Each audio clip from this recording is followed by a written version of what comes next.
Chapter 11. An army passes by, again. Year 72 month 10 last few days. A delegation approaches from the distance. It's the beginning of winter, and yet it is warmer than usual, so warm that I could feel something is in the air. My leaves, the warmth confuses them, and so they shrivel up a little. Somehow, this warm air is rough, and my trunk and bark feels a bit rougher as a result. A delegation of soldiers, 100 strong, carrying all sorts of materials and goods. An expeditionary force. Friend, or foe? Tree spirit. A voice calls out, one I vaguely recognize, but once he got closer, I soon identify the voice as Lord Rajiv Nung. Is it still asleep? Jura.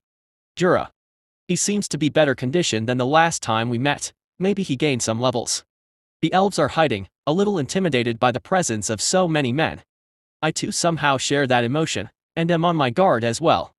Should I go out, tree spirit? Jura asks, while that Rajiv calls for him. It is best I respond. Perhaps letting Jura hide is a better idea, but then I turn to Hendry and Alexis. Do you guys want to go out? It's a bunch of humans, maybe they can help you. Hendry shakes his head, we don't know them, so we'll watch how this plays out, but we will help if needed. Our priority is still Mila, and by extension, your ability to continue to support Mila. Seems quite reasonable. Yes. What brings you here with a small army? I telepathically speak to Rajiv. Lord Rajiv smiles, you are awake. Great. We have much to discuss. He dismounts from his warhorse and walks closer, gesturing to my roots. May I? Yes. He sits on the flat surface of the few protruding roots. So, since our last battle, the defeat of the demon champion at our hands greatly improved our king's opinion of natural spirits are a means to fight demons. He pauses. And so, we are wondering whether you are open to relocating yourself outside of our capital city. No, I hate moving, I have to be decisive in rejecting this. I suspected as much. Well, are tree spirits able to produce offsprings or saplings which we can cultivate into a tree spirit? Would a branch of yours grow into a split version of yourself? That is a good question. I recall producing fruits and they do have seeds, but they only seem to grow into normal plants. If they did somehow grow into their own tree spirits, I sure did not detect their presence. Rest assured we will take good care of your offspring or saplings, we only ask it comes to our aid in battle. But Rajiv is asking a very good point. Could I procreate in a sense that allows me to create other tree spirits? Or my offsprings do not inherit any of my abilities or qualities? I am afraid I am unable to produce any spirit offspring. So far my offsprings and seeds are just normal trees. Yet. Or maybe I do not yet know how. That would be a disappointment. But not unexpected. Rajiv stands and looks around the area. But that is not why I came all this way. Rajiv takes out a small map and points. I can't actually see the map, though. The demon champions, 3 of them. They seem to be gathering somewhere in the region near here. We will set up a base of operations here, and then attack the demons. No, a large army, here. That would be bad. Not a choice, tree spirit. I am just informing you. The king has decreed this land and its surroundings to be the staging ground for the military operations against the demonic champions. We have the heroes themselves, and they are on their way. We are just the advance party to prepare this place for the upcoming campaign. This news is unpleasant, but then again, what choice do I have? If indeed a large army will be here, what chance do I have to protect the elves? Can I fight often? Army? I feel the answer to that is no, so it looks like I have to put up with it. Heroes. The reincarnators. Yes, the ones with God's gifts. Not sure when they will get here, as the king said, as they are visiting all the kingdoms along the way, but they are headed here and then towards to demon champions. Slay them, heroes gain power and levels, and weaken the demon king. Our reincarnators. I would like to see what sort of cheat-like abilities they have. Oh wait. That means the days ahead will be a whole lot of death and war. Well, from what I learnt about this world, it's always been filled with death and war, so I should not complain. The elves too shake their head. From within the hideout, they can actually eavesdrop on any conversation next to me. Hendry peers out through a small peephole. That man is from the kingdom. Yes, Rajiv Nung of the kingdom of Nung. Hendry shakes his head, don't know him. Do you, Alexis? Alexis shakes her head too. I guess we will keep hiding. No need to draw attention unnecessarily. Laufen gives Lausanne a hug, and she looks at the rest. It sounds like there will be a lot of fighting. This place is going to be a battlefield again. It's just not too long ago we had so much death. If I can keep you elves safe, I will. I assure her, even if I do know what's going to happen is going to be very unpleasant. Rajiv, oblivious to the conversation within the hideout, then motions his men to start work. Tree Spirit, may we meet again under far better circumstances. Some of my men will remain to start setting up the area for the coming battles. After the men rest for an hour or so, about 70 men follow Rajiv's lead and ride towards the demonic rifts. The plan is to spread out, monitor the demons' movements, set up magical markers, and be on the lookout for any large demon armies. The remaining 30 or so men start to build a campsite, featuring multiple large tents. Further out, they build a low fence, making where this future army is going to be. These men appear to be builders and mages. A few of them use magic, mainly to manipulate the ground and dirt into a makeshift dirt wall and trench. Alexis and Hendry looks out of the peephole. Heroes are coming. Yes, that's what he said. Oh wow. I can't wait to meet the heroes. I wonder what they are like. Emile and Belle both seem quite excited to meet heroes, and that excitement caused both Alexis and Hendry sigh. Have you guys met them? Emile asks. Alexis and Hendry glance at each other. Ah, yes. Yes we have. They must be handsome and dashing. Oh wait, don't tell me. Emile seems somewhat infatuated with the concept of heroes. Hendry and Alexis smiles. I think fairy tales and reality usually differ quite a bit. Meanwhile, I activate my summon insect warrior skill, and a few beetles appears on my branch, hidden from the soldiers. They seem rather tough, and they are mostly mindless creatures mentally linked to me. We'll need to test them in actual combat to know how they fare in reality.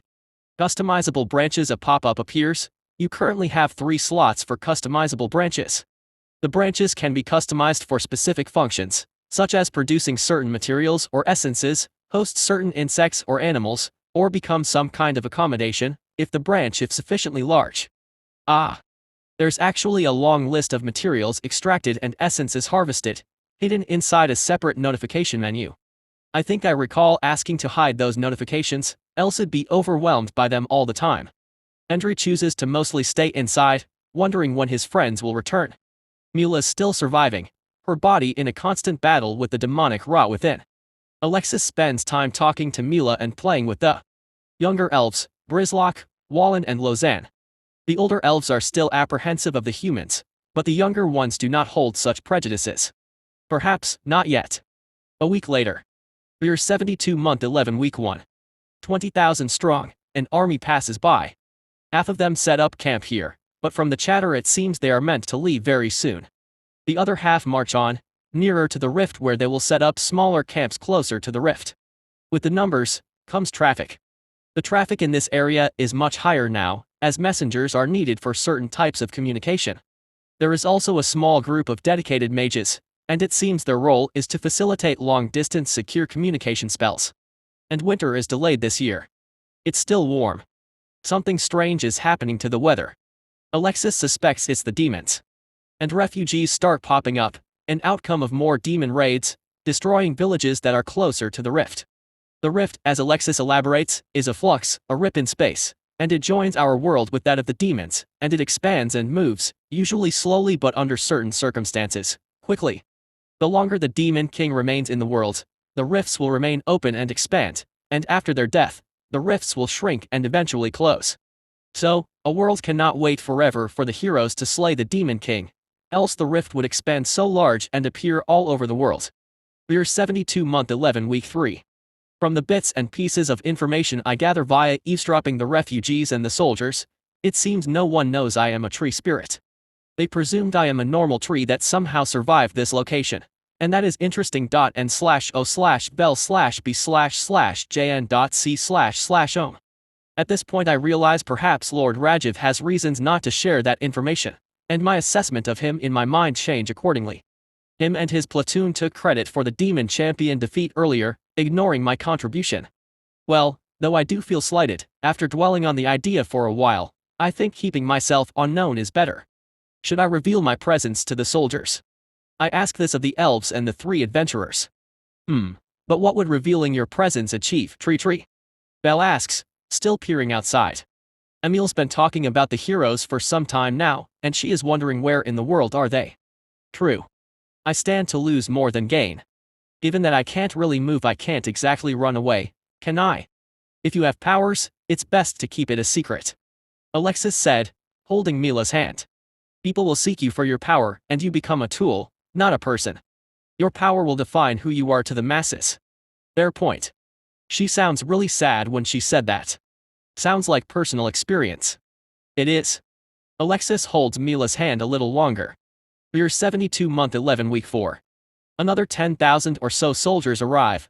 They do not stop here for long, and they continue marching towards the rift. At this point, this surrounding area is pretty much a makeshift fort. The humans with earth magic mold a 2-layer wall complete with towers and ramparts, and staff them with soldiers. Traffic is still high, and refugees seem to be constantly streaming in. The refugees don't stay for long, as the food available is meant for the army and is barely sufficient, so they move on to safer, and hopefully more prosperous lands. There are minor demon attacks, small packs of hellhounds easily disposed by the army encamped in this place. From the chatter, I gather new types of demons are appearing near the rift. Larger, more Earth-like versions of hellhounds, and a half-golem, half-demon variant. Perhaps the Demon King has some Earth elemental powers, since his minions does display Earth-like features. I wonder whether this has something to do with the mild shakes and tremors we have been feeling occasionally. Where are they? Hendry is frustrated, though Mila is stable. It seems he is raring to get a shot of the demons, but is also torn with Mila's present condition. Our friends will come back for us. Alexis assures him, it's fine like this. A bit of a break from all this killing. And maybe the hero's power can help Mila. Hendry scowls, but then he pauses to think. You might be right, Alexis. The hero's divine holy powers may be able to counteract the demonic rot. Chapter 12 Heroes and a Surprise Attack. We're 72-month 12. The heroes arrive, accompanied by an army of adventurers of 300. It is normal for heroes to have a huge group of tag-alongs. These people seek the glory and glamour of being associated with the heroes, but will probably be the first to flee should shit get out of hand. The heroes themselves, 5 of them, are 3 boys and 2 girls, and they look no older than 20. Or maybe slightly over 20. The gods chose young teens for their demon-killing tasks this time, and in a way, that's better than choosing high schoolers. They ride into the makeshift camp, and one of them stops and stares in my direction. Though I cannot meet his eye, I could sense his probing gaze. Now I feel a familiar presence. One of the heroes mutter, and rides his horse closer. You were here before, hero. An adventurer accompanies him, and asks. No, the armored hero places his hand on my bark, and I feel my body shiver a little. Just someone familiar. Hero's sense. The hideout shakes a little, and everyone freaks out. It seems this hero has some kind of magical touch, and my body reacts to it defensively. N/O/bell/in.c//om.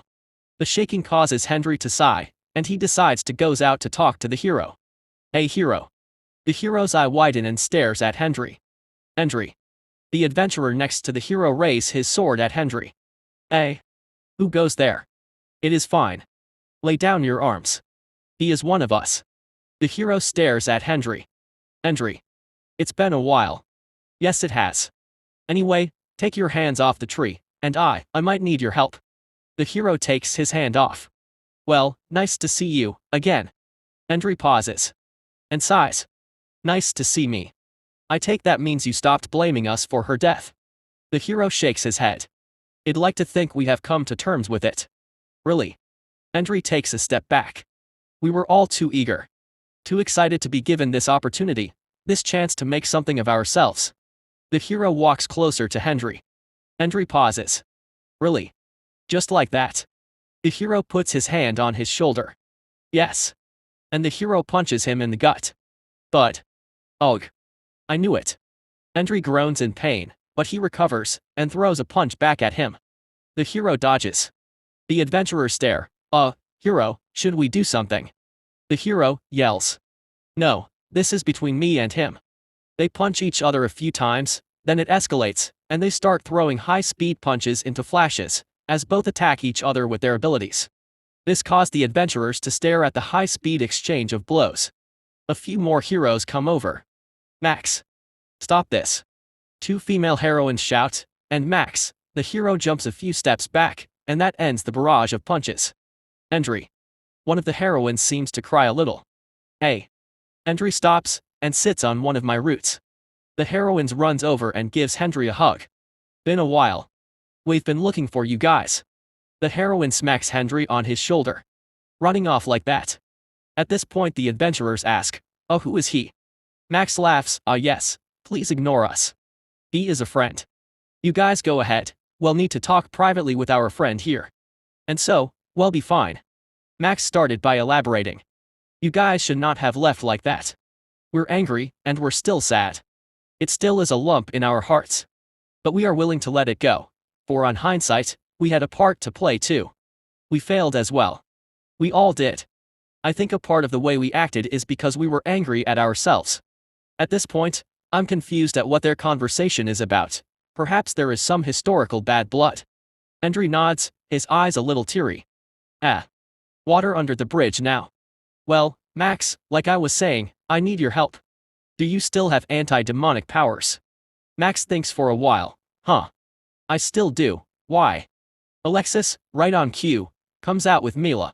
She's asleep and supported by Alexis' levitation. It's actually for Mila. She's received some kind of demonic rot or maybe demonic poison. She's weak and battling that demonic rot internally, and currently supported by a whole lot of healing magic. It seems to be some kind of magic meant for us. The heroes gasp. Mila. Max runs over, looks at her, and holds her hand. He then proceeds to use some kind of magical ability on her, then their two bodies start to glow faintly. The hero chants and mumbles a little. His palm glows like a monk trying to use some kind of mantra. Divine touch. The ability causes Mila's body to glow in a faint light. I can't remove it completely. It contains a strong taint of the Demon King. You are right. This is made to kill us, and this makes this Demon King more dangerous than ever.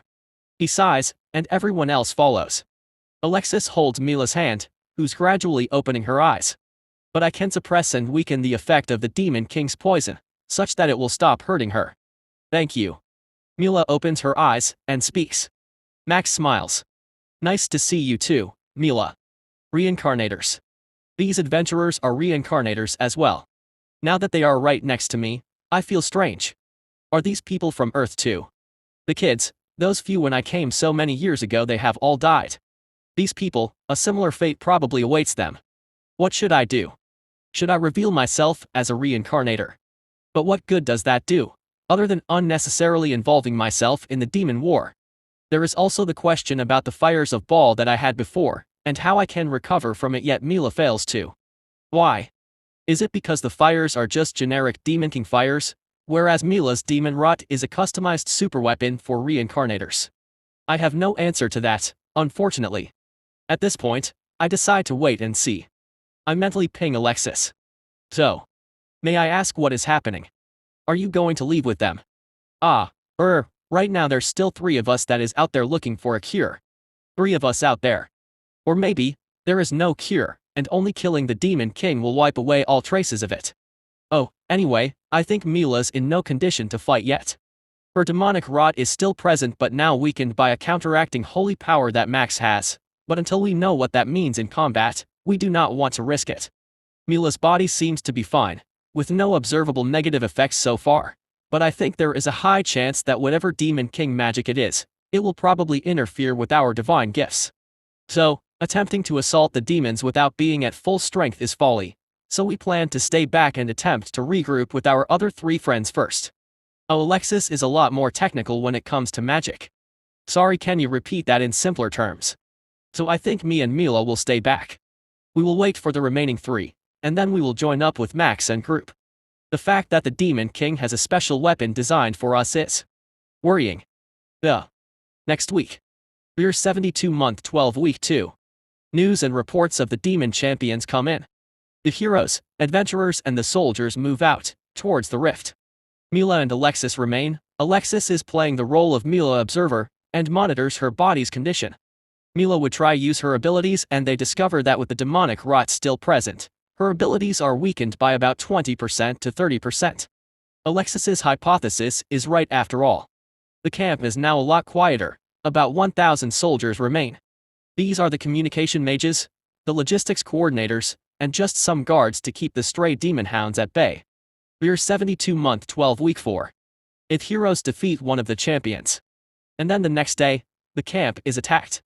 6 large demons, part golem, part demon, lesser versions of the golem demon champion, accompanied by tens of thousands of the new rock hybrid hellhounds.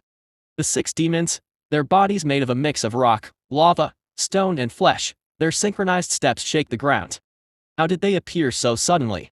3 at the front, 3 at the back, they have the camp cornered on both sides, and their sudden appearance sends the camp into a panic. Mages quickly send out requests for help. But any request will be too late, reinforcements will take some time to get to us. Alexis and Mila look at each other. How'd they get behind us? In fact, that's on the mind of the 1,000 or so soldiers now trapped in the camp. But at this point, there are more urgent questions to be answered. The 2 demon forces march on the camp. Their footsteps cause the earth to rumble. How did all the shaking go unnoticed? I summon insect warriors. My insect warriors appear, crawling out of my branches. 3 of them, they will deal with the hellhound hybrids, and hopefully not die too easily. The humans scream when they see my giant insects, but did not attack it.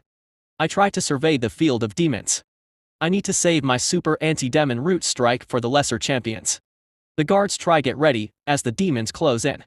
The mages in the camp blast magic spells at the golems, and the camp soon descends into a chaotic battlefield. The 6 giant demons are exceptionally resilient, enduring volleys of spells and weapons from the mages, and escaping with minor wounds and damage. Alexis and Mila both join the battle, using their special abilities to wipe through the hellhounds with ease. Once it gets messier, Jura too joins in. But there are probably tens of thousands of them, even with Alexis' numerous OO spells killing hundreds per shot. And it is from this battle I see the sheer OP-ness of these reincarnators. Alexis could blast waves and waves of magical explosions, almost constantly. Mila, even with her weakened form, could swirl and twirl, and her slashes somehow go through all the monsters like they had absolutely no armor and is made of chiffon. It's rather ridiculous how they can sweep through hordes of demons like nothing. One large golem is destroyed, a point-blank fireball from Alexis destroys its body. One large golem passes me, and I take the chance to use my new super anti-demon root strike. It shoots out of the earth and slices the golem in half. Whoa, I felt a little pleased with myself. Alexis blows up another large golem. Throughout the camp, soldiers and mages battle with the hybrid hounds, and though they could beat them easily 1-on-1, even 1-on-2, the hounds have far larger numbers, easily 10 times the number. So, mages and soldiers are dying. Even with Mila and Alexis providing tremendous support to the battlefield. Mila cuts down one of the large demons with some kind of flashy slashing move. My insect warriors seem to be perform as expected. They are able to take down about 20 or so hellhounds before they get torn apart by the hounds. Alexis managed to blow up another golem. And another fireball from Alexis blows up the last golem. She really is the true MVP in this battle. We did it. Now, Alexis turns her attention to the regular hybrid hounds, and joins Mila and the soldiers in exterminating them. Then the earth shakes, and sparks of lightning shoot out from the rubble of the destroyed giant demons. The lightning connects to all the other remains, and the remains of the destroyed golems float into the air and join together. Alexis sends a few fireballs instinctively, and it knocks some of the rocks off. But something is still pulling it together. The remains of all the fallen golems and hounds merge into a giant 6-story tall centipede made of earth, rock and stone, covered in sharp jagged rocks and stone throughout its body. In a way, it's part centipede, part porcupine. It then charges into the battlefield, crushing both allies and enemies alike in its charge. Once it loses momentum, it tunnels underground. Shit. Alexis and Mila run, waiting. It can appear anywhere. They look around, but mostly at the ground, waiting. The earth shakes, and it shoots out of the ground, killing more soldiers and also hounds. But the death of the hounds is beneficial to the giant rock centipede, as the debris and corpse of the fallen hounds would then merge into it. It's a scene reminiscent of giant spice-producing sandworms. Yet, it does not approach me. In fact, the moment it heads underground, I know exactly where it is, and it seems that my roots create a kind of hard rock that it is unable to tunnel into. I could sense it, tunneling from one side to another, trying to get through the wall. My roots is able to detect its motion, and predict it. And I think I can beat it. I instinctively seem to realize that my root strike is more powerful underground. But it moves really quickly underground, shaking up the dirt above ground as well. Its speed is something I cannot deal with, but if I could just get it to slow down, I think I can take it. Gather around the tree. The monster is unable to tunnel close to it. Alexis yells, seemingly coming to similar conclusion as me. She activates a weird console-like magic, and calls all the surviving mages to her. The demonic centipede surges out of the ground again, and Alexis yells. Now. The mages all coordinate a magical blast on the demonic centipede, and a few large chunks gets blasted off. The demonic giant centipede tunnels again, and I try to follow its movement. It's really fast, but it slows down for a moment before it surges upwards. That's the best time for me to hit it. And it shoots out of the ground again, killing more soldiers and also hounds. I strike it with 2 root strikes, and manage to knock a few chunks off. The centipede regenerates from our attacks. Rocks that we knock off would get pulled back, but I could feel that its magical energy balance dwindles each time. Defeating it means getting its magical power down to 0 by blasting its chunks off.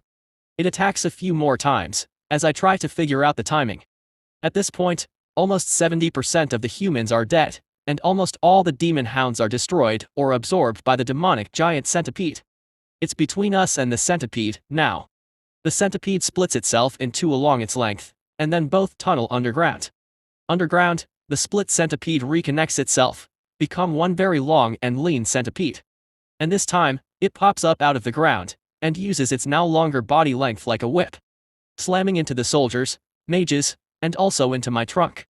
It can't tunnel near me, but it can whip its body to attack the humans around me. I feel my trunk shake. When the body of the centipede slams into me, and some of the mages quickly let out a blast, once again knocking some of the rocks off this demonic rock centipede. It pulls back, curling itself like a snake, and using its longer body as a spring to attack the mages and soldiers. Grand Fireball. Alexis activates her signature superpower, a blue fireball, and it blasts right into the demonic centipede. It breaks and burns from the fire, but the momentum of the centipede's attack still pushes through, and stabs Alexis right in the chest and pushes her back, slamming into my trunk. Minus, Alexis screams in pain as her body is stabbed by multiple sharp rocks. Those same rocks are burning from her grand fireball, and it spreads throughout the centipede's body. It flails, but still pins Alexis to the trunk. Alexis somehow still manages to cast another grand fireball, creating a huge explosion right in front of it. It blasts almost all of the rocks at the head of the centipede away, but a skeleton of super hard rock remains, and it pierces Alexis's chest. It flails, but does not want to let go of Alexis, so it pushes and pins her body into the ground. I use Constrict, holding onto the centipede so that my root strike can catch it, and then all my remaining super anti-demonic root strike they pierce through the centipede, and this time, together with a third grand fireball, it successfully depletes its magical energy and it crumbles, turning into ordinary rock. Alexis explodes into a huge fireball, and then suddenly, a vacuum-like effect appears, as all the fires swirls back and merge into a human shape, revealing Alexis whole and unharmed. Ugh. She groans, unharmed but very visibly drained. I always hate using body of fire. Mila smacks her on the back. That's why you're always the bait. Everyone aims for the mage. Reincarnators. You gained 8 levels. You are now level 100. You have evolved into an ancient soul tree. The next evolution rank up is at level 130, if conditions and materials are met. You can still gain levels without ranking up. Your following skills have been upgraded: Life Support Chamber. Healing Powers upgraded. Secret Hideout upgraded. Extra Rooms, Special Purpose Rooms and Hideouts unlocked. Customizable Branches option now has External Room. Soul Absorption upgraded. Soul Realm unlocked. Symbiotic Extension unlocked. Essence Collection upgraded. Essence Mastery and Generation obtained. Customizable branch options now include Essence Generator. Materials obtained. Essence of Giants X1, Essence of Starlight X1, Essence of Sword X4, Essence of Knights X1, Essence of Fire Magic X1. Chapter 13 Interlude. Level 100 and Soul Realm. Level 100 and the rank up brings change, and a lot of benefits. One of the key changes is a UI change, as my interfaces become much more organized, and menus expanded. There are more tooltips as well, and information about my skills improved. Size-wise, the rank up brought about greater size and range. Twice as large, almost 8 stories high, and my roots extend wider. And deeper roots, which leads to my discovery of how the demons appeared. Deep tunnels. The rock centipedes dug tunnels deep beneath the ground, and used them to move their forces without being detected. They covered the entrances, but these tunnels, their reach is well beyond my range, and perhaps even into the demon lands as well. Valuable information. Perhaps I can trade something for it. The sudden increase in size overnight scares the humans, but they are too preoccupied with the dead to do anything. It seems to camouflage and illusion confuses them. With this new size, I have 8 large branches, and the new skills allows me to set some of them as an essence generator, creating essences of the moon, the sun, and nature. These can later be used as part of the forming process of the items and things I want to create as weapons. From the little I gather of the heroes and warriors, demons are generally weak against stellar materials, like metals of an asteroid. My healing room too changed, and now it has something like a pod, where a body can be fully submerged within. Rebuilding bodies someday in the future. Attached is also a lab-like area, a small underground room filled with roots, pods, and other things, like a spawning pool. I activate Soul Realm. I feel my consciousness shift, and I appear in a vast space filled with little floating lights. These, little wisps, they float and swirl around, and they seem to whisper and chatter endlessly in a language I do not understand. What is this place? This is your soul realm, and this is one of the strongest powers of a spirit tree. A wisp floats before me. It is different from the other wisps in that it is green, while the others are white. Here are all the souls of those who have died in your vicinity. Here, they lay dormant, resting, waiting for their onward travel to the afterlife. Tree spirits, as the elves once advised you, are the beacons of souls, attracting those who died. You also function as a pit stop, refreshing the souls, and souls who are stronger are more likely to make the travel to the afterlife, where will they re-enter the cycle of life. Your very existence here prevents the presence of regular stray ghosts, but in turn, the ghosts exists all in and within you. I pause and I look at this green wisp explaining all this to me. And you are. I am Wisp, a creation made of the combined souls who did not make the cut for the journey to the afterlife, and my role is to support and guide the newly dead. I have existed within you from the very moment you transformed into a spiritual tree. You have many questions, and I will answer them. He first guides us to a tree filled with little lights, like fireflies in a swamp. These are souls of the recently dead. The faint white ones are humans, and as you can see, it's currently mostly humans, but we can also see that there are little souls with different colors, and these are the mixed-race humans. Wisp floats over to one black tree branch, with tiny little lights there. These lights are smaller than the other souls. They look like little blinking sparks on a dark tree. These are the leftover souls, fragments and souls that have degraded, or some that just do not want to be reincarnated. At their current state, they have lost their identity and awareness, so they become just a shell. So, they can be used to create things, custom familiars, infused into weapons, merged together, quite versatile, all in. And after that, Wisp led me to another black branch that's split in half.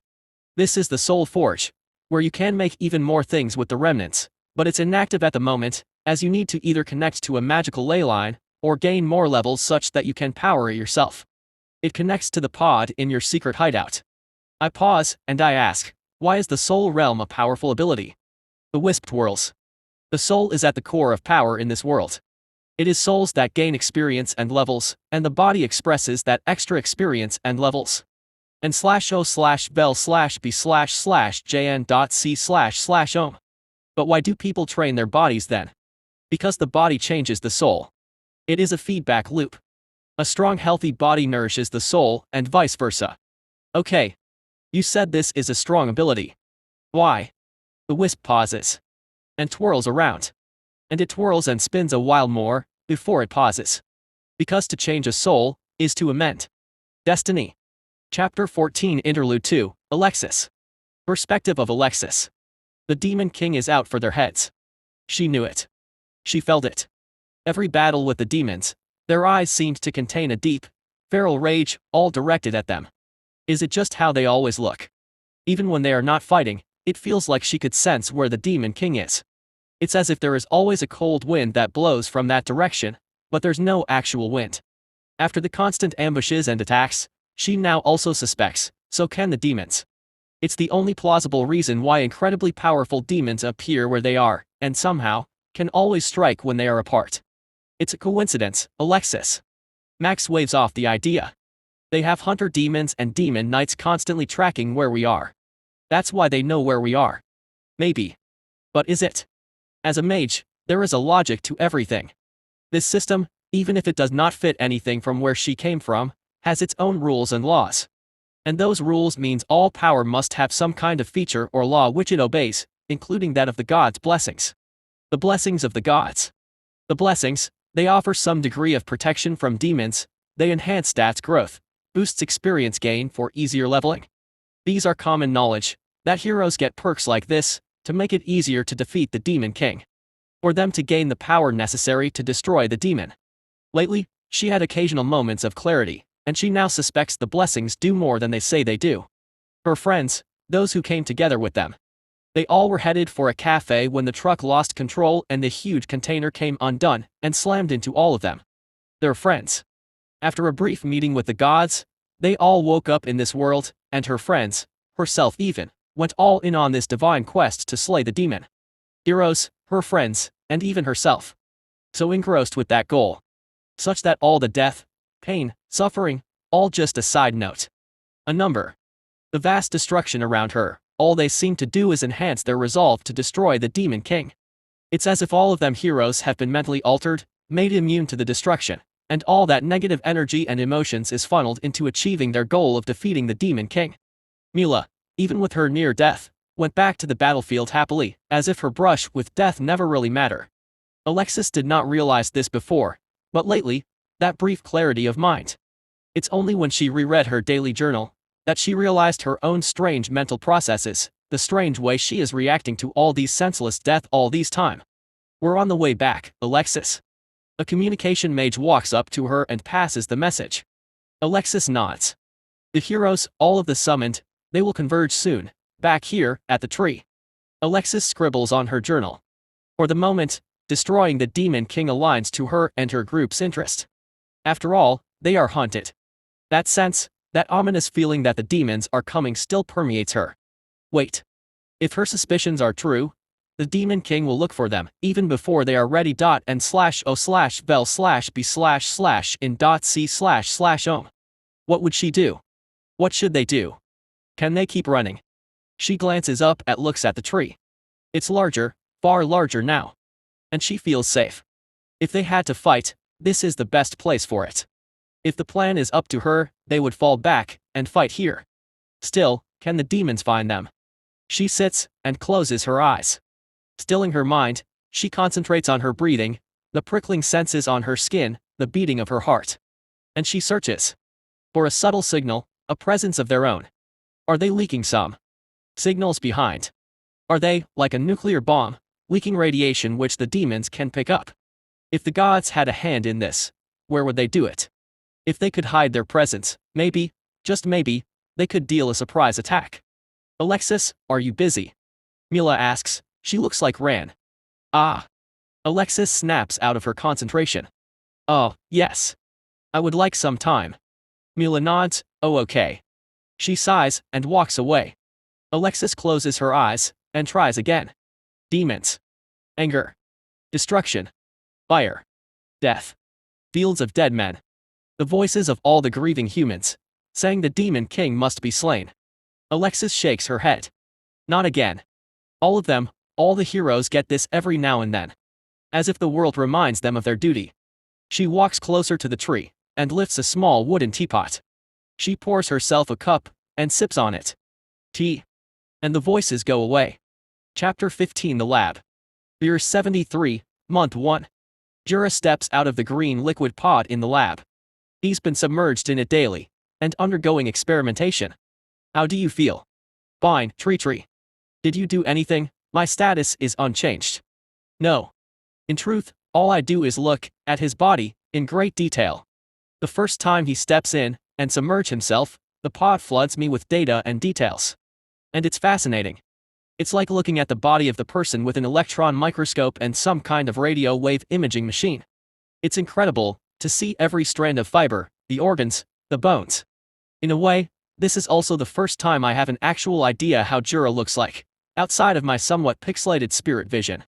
The details, the effects of all the parts on his body, and how it influences his fighting abilities and magic.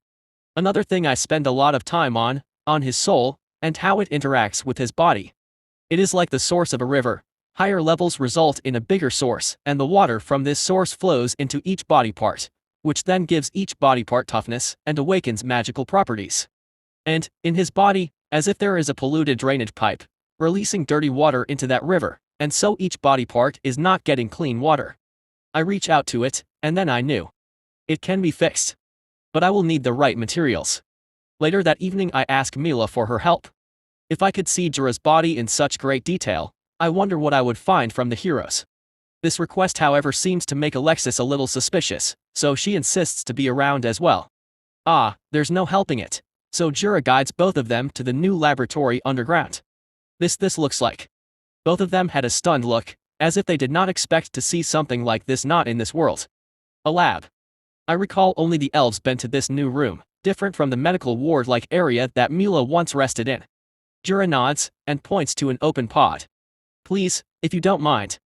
Mila glances at Alexis, but then, okay. Jura smiles, and then leaves the two heroes alone. Mila undresses and then steps into the warm green liquid, and then the pod slowly closes in. Alexis stares on, cautious, but she looks like she is thinking. And a torrent of data washes over me, and it stuns me for a moment. How long will this take? Alexis asks. About 2 hours. I snap out of my shock, and start my investigation into Mila's body, wondering what makes her tick. First, physique. Her body starts off as that of a normal human, but as she gains levels, her body changes with it. Already I could tell she is about 3 to 4 times physically stronger than Jura, before any magic spells that would further push her into crazy strong territory. Her skeletal structure tougher than steel. It's as if she has an adamantite frame, and her muscles all store tremendous amounts of physical energy. Then, the soul. Her soul is like a massive spring, with the 2 waterfalls from the ether pouring even more water into that lake, and it flows downwards like a raging river. Yet, it is not fully clear. Right next to that spring, a small whirlpool, sucking some water away. It is now barricaded with some kind of energy, so only a small portion water is drained away by that whirlpool. This is taking too long. Alexis mumbles, and uses some kind of magic. Is she alright? Yes. She's fine. A bit more. I could analyze and revisit the data later. I reach out to sense that black whirlpool and I feel an ominous presence. Demonic. It attempts to burn me. Ugh.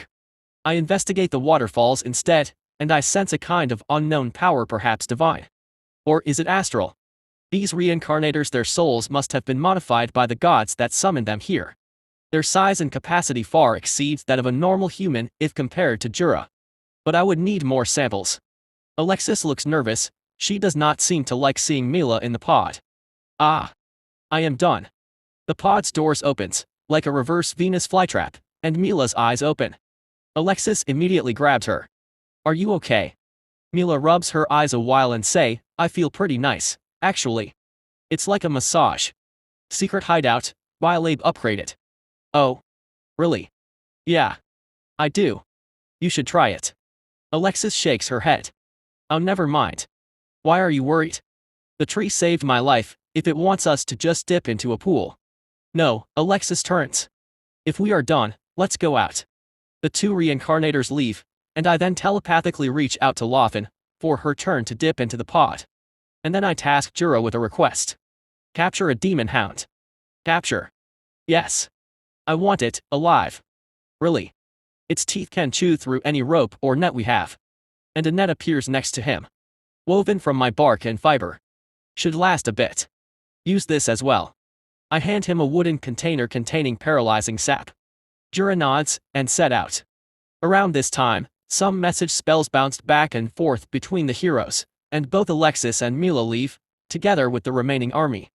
It seems one of the nearby cities are under attack from a demonic army, so the rest of the heroes change their plans and head straight there instead.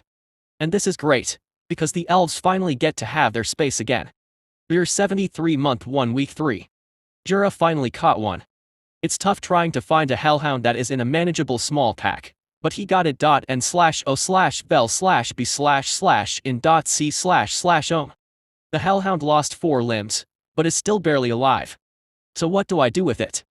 Jura looks at me quizzically. Bring it down into the lab. Jura pauses. Inside. Yes. He gulps, but carries it in. The rest of the elves look curiously, Loffen, Emil and Bell all ready for battle, just in case the hound tries something funny. And Jura throws the hellhound into the pod. My branches and roots, they move to wrap and attach itself to the paralyzed hound, and its struggling stops. One of the roots administer a dose of sedation, knocking it out. Then, I peer into its body. The body of a hybrid hellhound. The first thing that I notice is the unusual nature of its body. A mix of normal flesh, but with a smattering of earth. It's made of a layer of flesh, mixed with a latticework of interconnected rocks, and this mixture is present throughout its body. Some parts, near its skull and its teeth, the rocks are much more present, and the type of rock appears to be some kind of compressed stone that is magically augmented. A thick layer of sap coats its major vessel, and this is how the paralyzing sap disables this hound. Then, the soul. If the magic from Jura's soul is that of a water tap, and Mila's mana is a fire hose, this hellhound would be best described as a dried watering hole. Parched, dry, its body devoid of the natural mana.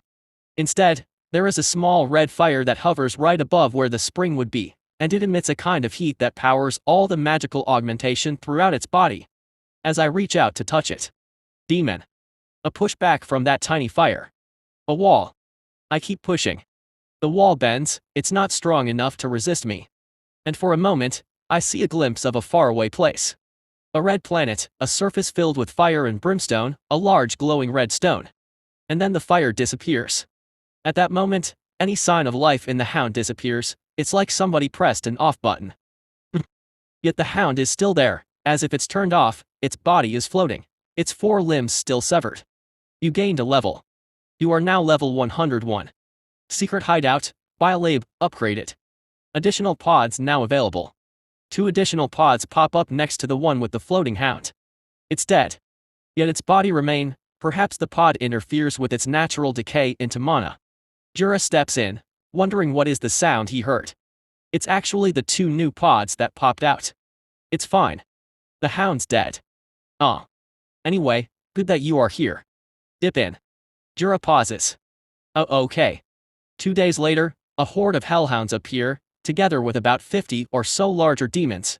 Their target is not me. But based on the strength of these demons shown to me so far, I can defeat this horde. And so I did. A mix of Root Surge, Super Anti-Demon Root Strike and Jura too participate in the battle. A few of the demons survive, and Jura assists to capture them for my experiments.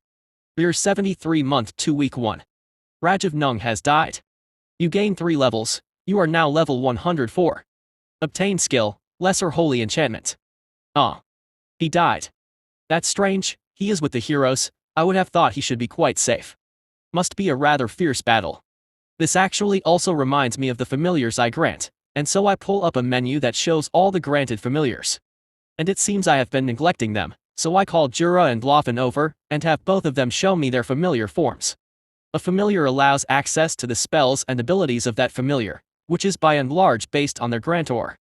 They've gained levels, Jura's familiar is level 30, and Loffen's familiar is level 13. They manifest in many ways, usually depending on the user.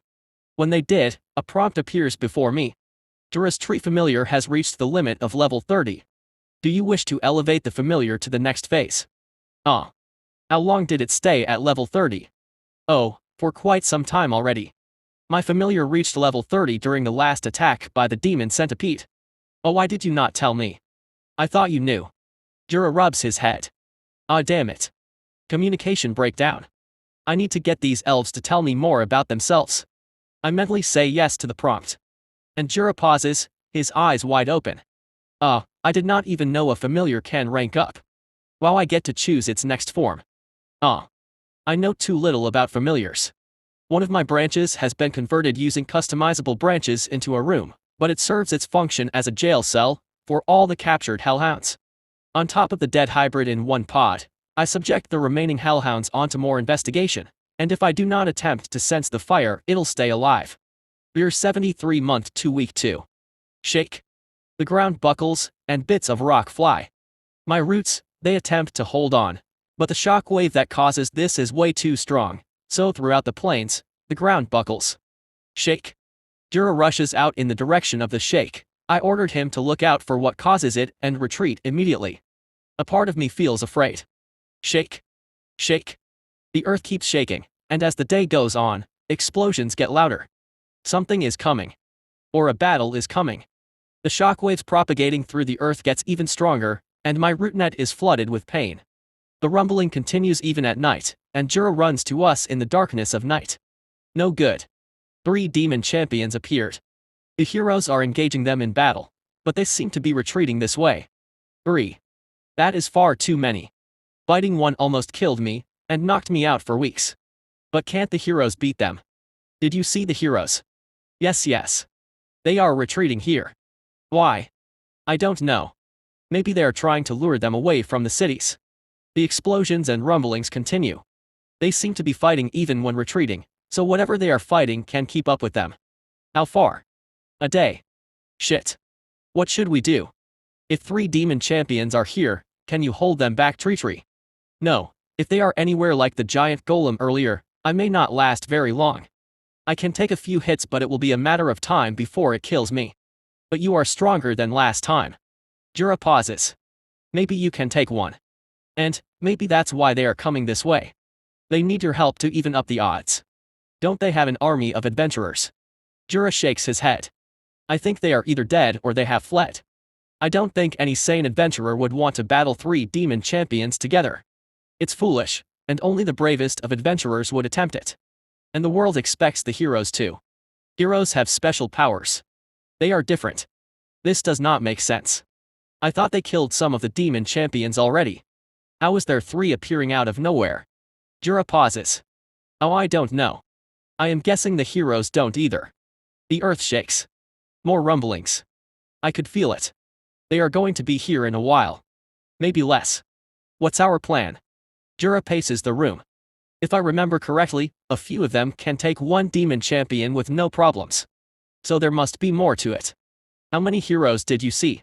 I couldn't get a good look at them. It's too chaotic.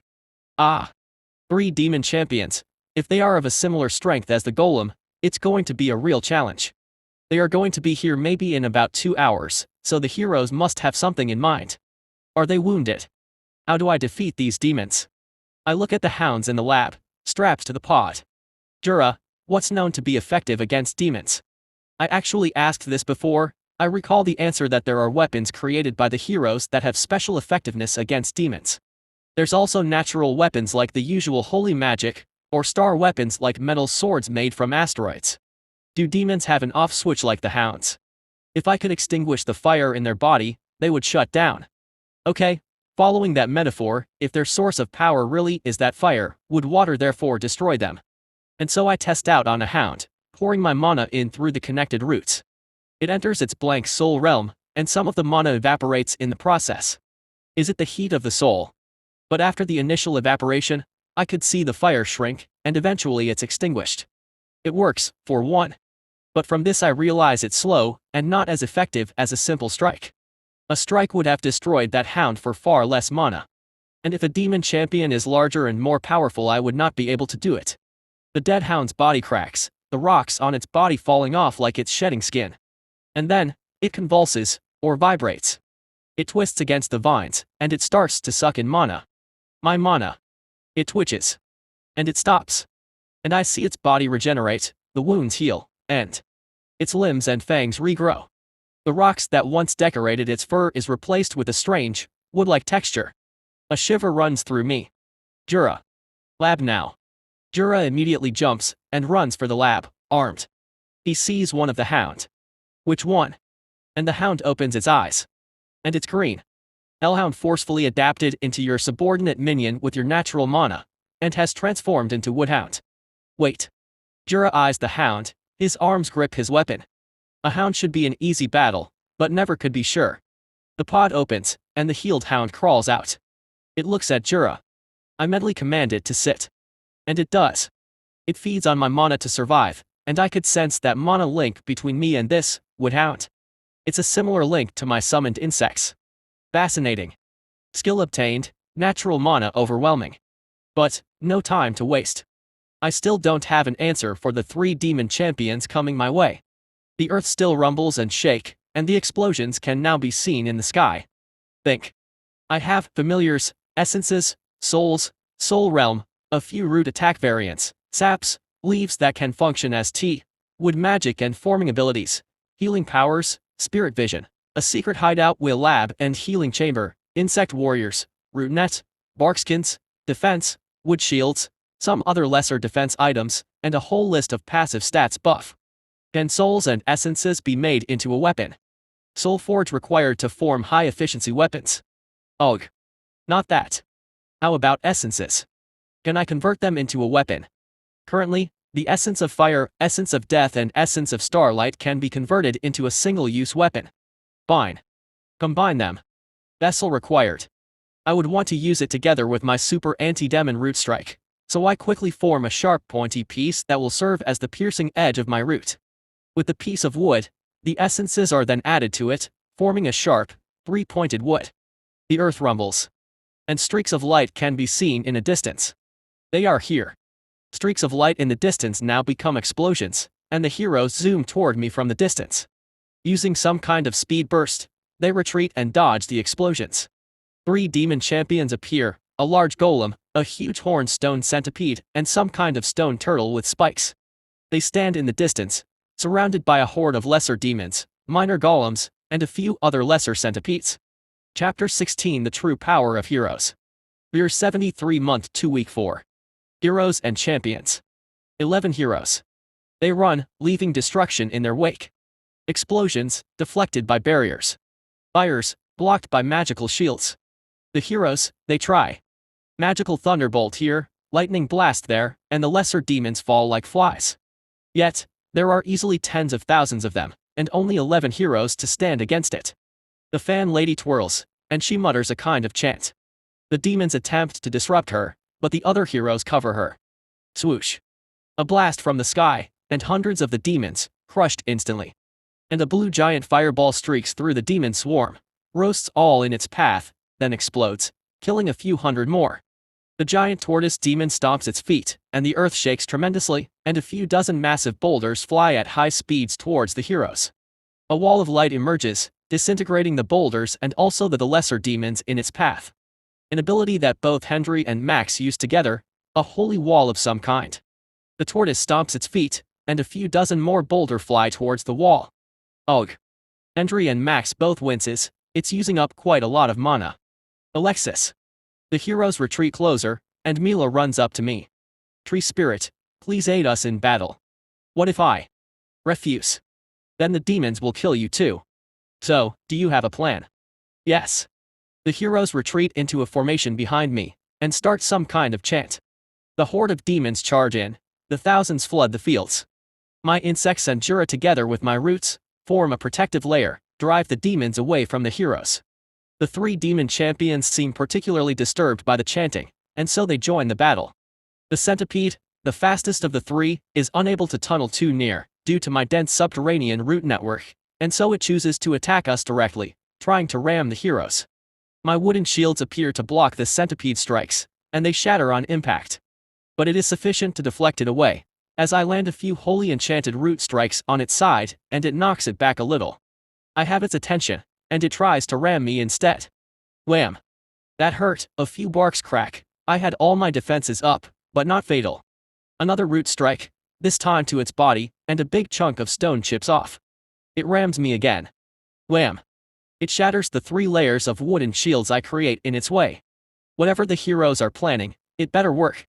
The giant centipede rams me again, while smaller centipedes try to attack the heroes. A white dome appears over the heroes. They protected themselves with a magical barrier, great. The smaller centipedes ram into it, but nothing happens. Its ideal subterranean attack nullified by the root network, it can resort to ramming and swiping the dome with its stone thorns. The larger champion centipede is still focused on me. It's bigger than the centipede before, but so am I. My larger form flows into additional power for most of my abilities, so Jura and the heroes are right that I can hold my own against these creatures for a while. The golem champion is now in range, and it tries to punch the white dome. Constrict.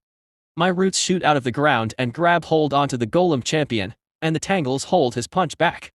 I activate Constrict on the giant demon centipede too, and it retaliates to it by twirling its body around my trunk. It coils around me, my branches, roots and vines also wrap themselves around the giant centipede, so we are both stuck. Or more like, the centipede is stuck. It feels like a snake is wrestling with a stick. Some of my roots pierce through its stone structure. After all, it is made of earth and my roots are good at going through such surfaces. Elemental advantage, I suppose. Still, the golem and centipede are still mostly unharmed, even though are trapped in a thicket of roots and branches, and the giant centipede all coiled around my trunk. The centipede took a few blows, and it's struggling and trying to crush me with its stone body and gore through the trunk with the horns. But the trunk and bark holds, with all the defense buffs that I have passively and the effects of the demon damage reduction. The tortoise is the only free one, and it then bites through the vines that tangles the golem. Chomp. Chomp. Sharp bites cut through the vines and roots, and one of the golem's arms is free. And it punches.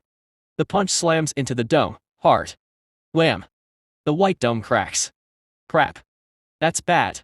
I need to protect them for a bit more. A few root strikes pop up, hitting the underbelly of the tortoise, and knocks it back a little. However, it did not topple. The golem raises its fists and readies its next full power punch. Ugh. I use a super anti-demon root strike together with the essence edge, and it slams right into the golem's chest. It explodes in a flash of starlight, and a huge hole appears in the golem's chest. It still lives. It punches again, and I create multiple massive wood shields to block its strike. Its punch crushes the shields easily, and still manages to hit the dome. But, the shield did its job, the dome's only lightly cracked. The giant tortoise rams me instead, and tries to bite me with its beak. Scratch. I could feel a gash near my trunk, but it quickly heals. The centipede tries to crush me even more, but my roots are also sucking out energy from its body. The golem's other arms are free, and it throws a few more punches at the dome. Once again I create wood shields and try to reduce the impact. But only the first punch is weakened. The other few punches land squarely on the dome and it cracks even more. The dome glows. It seems, I have done enough. Now the heroes need to show what their plan is. The dome pulses some more, then the glow becomes brighter. Then, whoosh.n/o/b/jn.c//ohm. A blinding light. The dome explodes, and a massive energy wave sweeps outwards, like a nuclear shockwave. The wave disintegrates all the demons in its path, the lesser demons all vaporized, and in an instant only demons surviving in the entire battlefield are the champions. That's just too overpowered. The 3 champions though did not escape unscathed. The giant tortoise's shell is half destroyed, revealing its charred body, the golem's arms and half its head that faces the dome is destroyed, and the giant centipede's body is half gone too. Yet somehow, the rest of us are safe. It seems like a special ability tuned to demons. The heroes, they emerge from the dome, wielding shining weapons, and covered with an armor of light.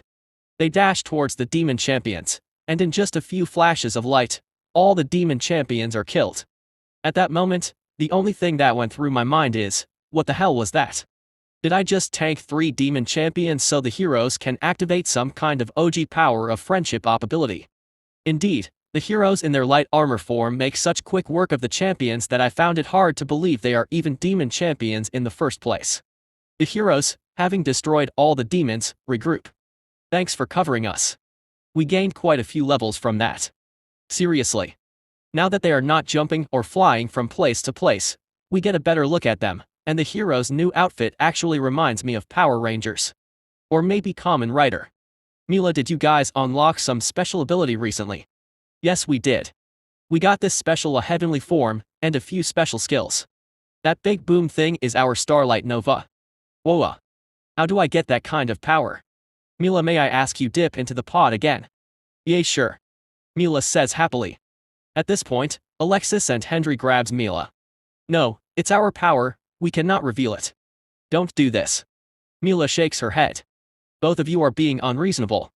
TreeTree just helped cover our butts because this skill activation has a ridiculously long chant time, and now you want to deny it.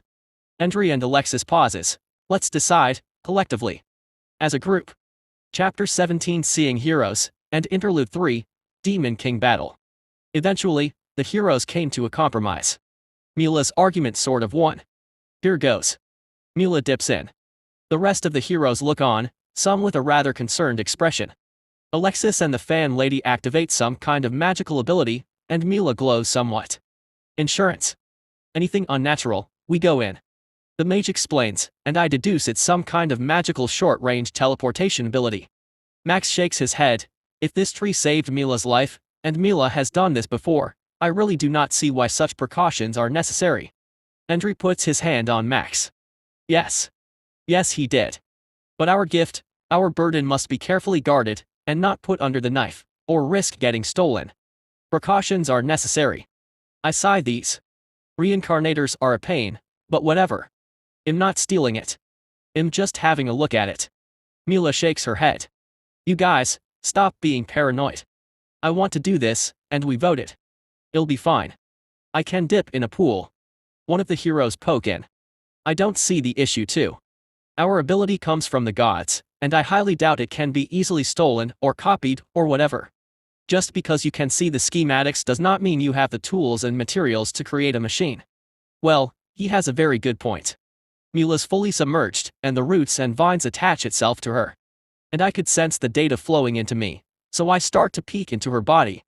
What is most immediately obvious is that the two waterfalls from the ether that once pour normal clear water into the lake of her soul is now pouring a sparkly liquid, and it sparkles with starlight. I think this is what they refer to as star mana. The black whirlpool also disappeared, and so the water that flows down into the rest of her body is strong, thick like that of a raging river. That starlight water pours and feeds every part of her body, and enhances her body's strength even more than before. It's kinda like those athletes taking performance-enhancing drugs, really, only the change in muscle strength and texture is permanent. The star mana is the fuel that powers their tremendous destructive ability, and their exceptionally large and powerful soul is the engine, and the body is the vehicle. Comparing Jura, Lothan to Mila, it is obvious to me that in everywhere, Mila's soul is just huge, and as a result, their displayed potential is just absurd. Is it done yet? Andrea asks. It's about an hour in. They seem really anxious, but perhaps they are unaware how long medical procedures actually take. But I think it's enough for me to gather all the data I need. Yes. The hatch opens, and Mila steps out. She shakes her body a bit and yawns. That was a very pleasant nap. I felt like your healing energies were all inside me. Mila laughs, and she looks at her worried teammates. See. I am fine. Alexis and Max both cast some kind of spell and then nod. Yeah, she's fine. Max then looks up to the tree. Apologies for our reservations. Hope you keep whatever you discovered a secret. Honestly, all I discovered is your souls are exceptionally large, you have huge amounts of star mana pouring into your body, and the huge natural mana from your soul and the star mana changes your body into anti-demon superhumans. All the heroes pause. Really, that's it. Star mana. Alexis pauses, and then she blinks. That makes sense. What? The others turn and look at Alexis, the group's wizard. I mean, it explains why we have such success against demons. Star mana is rare, known to be naturally effective against demons who are extraterrestrial in nature, and yet our body overflows with it. It never occurred to me that the special mana that we all get access to is just star mana. It should have been obvious how our recent abilities have star-like names. Alexis then sits in one of the many root benches in the lab. Did you see our gifts? I can't identify which one is a gift without comparing to another body. It's from your differences that I know what is what, else I have to assume all that is the same is the norm for everyone. That is true. You need a control or reference to interpret the results. Alexis rubs her chin. Alexis. Andrew walks over. Nothing. Alexis then walks out of the lab, and eventually all the heroes follow. Once they are out, I turn my attention towards digesting the new data I possess, now stored like a medical record. Indeed, I am not lying when I do not know where the divine gift is, and comparing two reincarnators with different gifts would be one of the easier ways to find them, since one would naturally expect different gifts to appear and manifest differently in one soul. The heroes went back to their camp. Using some kind of magic, they create a magical transportable inn that allows them to live in comfort, even whilst traveling. Such a magic would put hotels and inns everywhere out of business, But the hospitality business can count on their lucky stars, as such magic is so far exclusive to heroes. Later that night, Mila came over again. "Hey tree spirit. I just want to apologize for my team's behavior. We tend to behave like that, it's all about us, and not anyone else. Everything just to further our own aims of beating the demons. If I could not I would. On hindsight, the heroes are pretty asshole-ish. You saved my life, our lives, and helped us a lot. So I think we owe it to you, and I am really unhappy with what my team did. Even Henry and Alexis are suspicious, and I don't know why." Mila pauses and sits on one of my many roots. "Some of them are flat on top now, to serve as tables and benches. Can I make a deal with you? Once we beat the Demon King, I'll come back and help you, even if I am not as magically clever as Alexis." I'm not sure whether that sort of help is useful, but if I had to ask. "Tree Spirit, do you have any requests?" Except my familiar. I gain experience if they die, so in many ways that helps me. In fact, ask everyone to take a familiar, that'll be enough. These heroes are going to fight more demons in the days after this, might as well profit out of it." Mila nods. "Oh, that is fine. Give me one first, and I can ask the rest." I activate the familiar contract, and Mila accepts. She grins. Ooh, it's like a summon. The next morning, Mila shows off her new familiar abilities to the heroes, and about half of them do end up accepting a familiar from me. The other half have their reservations, though. Oh well, better than nothing. 6 heroes with familiars, and 5 without. They left that afternoon. Perhaps it is better that way. Experience from the Demon Champion battle. You are now level 110. Plus 6 levels. Secret Hideout, Biolab upgraded. Wood Shield upgraded. Steelwood Barrier obtained. Constrict significantly upgraded. Absorption significantly upgraded. Obtain Tree ability, Subsidiary Tree. Customizable branches options expanded. Minus. The hero's point of view. Alexis. After the defeat of the 3 demon champions, we were feeling quite good about ourselves. We gained on average 10 levels each, and all of us now at least level 100. We felt we are ready for the Demon King. Heavenly form, we got that power when all of us hit level 90, and now after the Demon Champion, it leveled up, and we gain variants of that power. Max, for example, has Heavenly Barrier armor, and does not require that stupidly long chant time anymore. And even that chant time is somewhat irrelevant, now that Freya's, our resident lady with a fan, gains a power called Accelerated Chanting, Heavenly Form, which allows all of us to enter into the form within a minute. The gods plan on winning. And we are accordingly equipped with powerful abilities and skills. Yet, why did so many heroes die in the past? Mila sits next to me. Still thinking about it. We left the Tree Spirit a day ago, and Mila seems fine despite our initial disagreements on what we should do with the tree's request. After all, we do have a common enemy, the big bad that is the Demon King. Yeah. Still bothers me. It bothers Max too. We're closer to the rift now, and it almost feels as if we can sense it. The next demon champion is last spotted guarding one of the rifts, and our goal is to destroy all the demon champions. Mila usually rides next to me. Maybe it's hidden in plain sight. Something obvious. Possible. Some demons attack. We dispose them off easily. We are a group of 11 level 100 plus heroes after all. The journey towards the rift brings us to more demons, and in a way it's good. The more demons they throw at us, the higher level we get. 2 days later, we arrive at the rift. It's like a glitch in the system, like a damaged LCD monitor. What's a beautiful view is jarringly broken by a large black gash floating midair, and demons are pouring out of that gap like water. Thankfully, just lesser hounds. The demon champion here is a giant cyclops with multiple arms, and it plays a function more than just a guard. It's also a guide for the new demons. It would point, and the hounds would go off in a direction. We attack, and with our newfound powers we crushed the demon champion easily. Max's star mana-powered Starlight Smite skill weakened it significantly in a single blow, and a few hits later it collapsed. The rest of the lesser hounds didn't last very long. A few spells, and these fragile hounds die. The rift is still pouring demons out. Can we do something about it? Mila nods. I'll need help, but I think so. Mila starts dancing in a rhythmic fashion, and her body starts to glow in a myriad of colors. Mila. I sense the presence of her mana, that special mana, and something. I had a dream. She points both her swords at the rift, and two beams of light shoot out towards the rift. When I was in the pod, the light hits the rift, and it looks like the rift's energies start to battle the light. In the dream, I see a rift close when some heroes channel their power into it. The rest of us try, and indeed, together, our combined powers start to overwhelm the rift's energies, and it shrinks, and eventually vanishes in a spark of light. The deserted, destroyed valley suddenly becomes quiet and normal again. Demon King. A sensation in our body, like an ice cube just rolled down our back. We feel it, the Demon King. It's coming for us. All of us share a few glances. It's going to happen soon. How long, you think? I felt it again, that presence. I know it knows where we are. And I think I know where it is, too. Max and Henry both sit. I have a feeling maybe 2 weeks. Strange, I had the same number in my head as well. We all can feel it. Strategy. Hit it with all we got.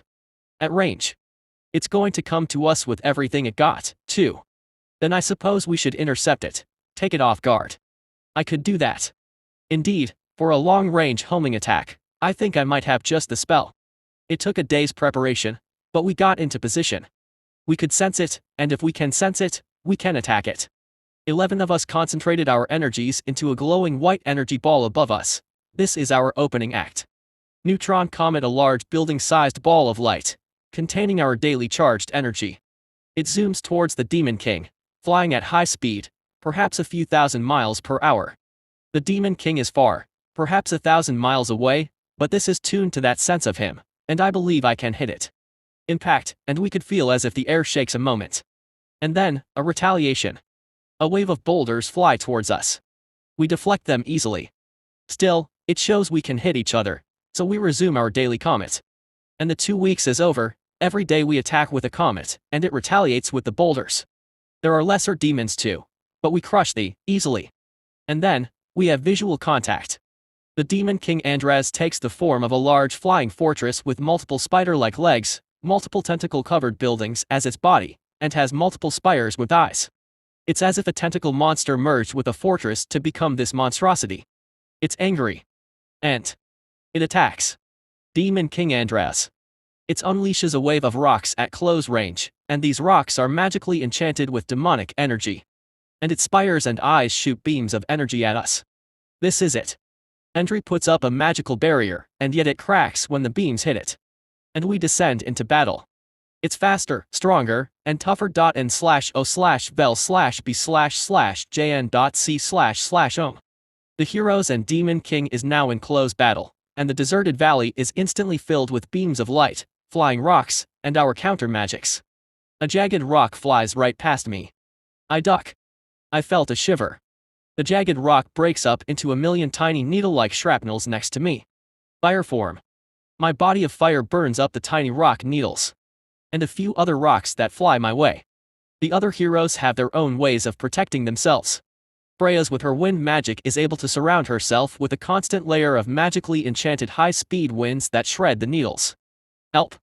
I turn to look at our gunner. A massive tentacle is trying to crush him. Holy Thunderstrike! A thunder zaps the tentacle, paralyzing it for a split second, but enough to let him escape. Max's sword glows with holy magic, and he slashes the tentacle. It explodes, and the Demon King's blood gets everywhere. I thought they normally look like demons. Well, that's what the record says. But this Demon King has been doing strange things from the start. It has elemental hybrids. Henry creates a huge barrier, and we take this moment to enter our starlight armor form. The Demon King roars, its tentacles and legs flail repeatedly at the barrier. It cracks, and it cracks quickly. Will we make it? I wonder as we chant, the cracks appearing throughout the barrier. Henry nods. A flash of light. The armor is done, and the barrier explodes, and a white flame burns the tentacles close to the barrier. But still, the Demon King looks relatively unharmed. The Demon King's spider leg stab Max in the stomach. Ugh. Max. Mila's light sword cuts the spider leg off, but a stab is a stab. He's hurt. Max's blood drips onto his sword, and he enters a frenzy. He climbs onto the Demon King's spider leg and rushes forward. We should get on the body. Good point. There might be a heart somewhere we can destroy. The fan lady calls the rest of us to her, and she sweeps a fan. And a tunnel of wind appears, carrying us to the body of the Demon King. The castle itself. And the fortress is like a Disneyland turned into a demonic playhouse. Tentacles everywhere, each house covered with eyes, and giant spiders roam the fortress. Should we just blow up this entire structure? We could. And we start attacking everything. The floor, the buildings, everything we see. The tentacles and giant spiders try to attack us, but it doesn't do much. We eventually bore a hole right into the fortress itself, and we found what we wanted. One of the many hearts of the Demon King. Max, in his fury, slashes it, and it blows up, and tons of its black blood splash everywhere. 1. An army of human-sized demon knight appears as we look for the next heart, easily 1,000 of them, accompanied by spiders. They are strong, but in our starlight form we crush them easily. We found the next heart in a tall spire, and it is our gunner who blows it up. The third heart is hidden in one of the many buildings. The fourth in a corrupted church, and the fifth in a barracks. Each time, more and more demons try to stop us. How many hearts are there? 9. We found the sixth and seventh hidden in another set of buildings. The Demon King starts to lose ability to fly, and starts to crash onto the ground. More demon knights and demon champions try to stop us, but we destroy them easily. The eighth heart is in what looks like a market, and then, the ninth heart is in what appears to be a corrupted garden. That's it.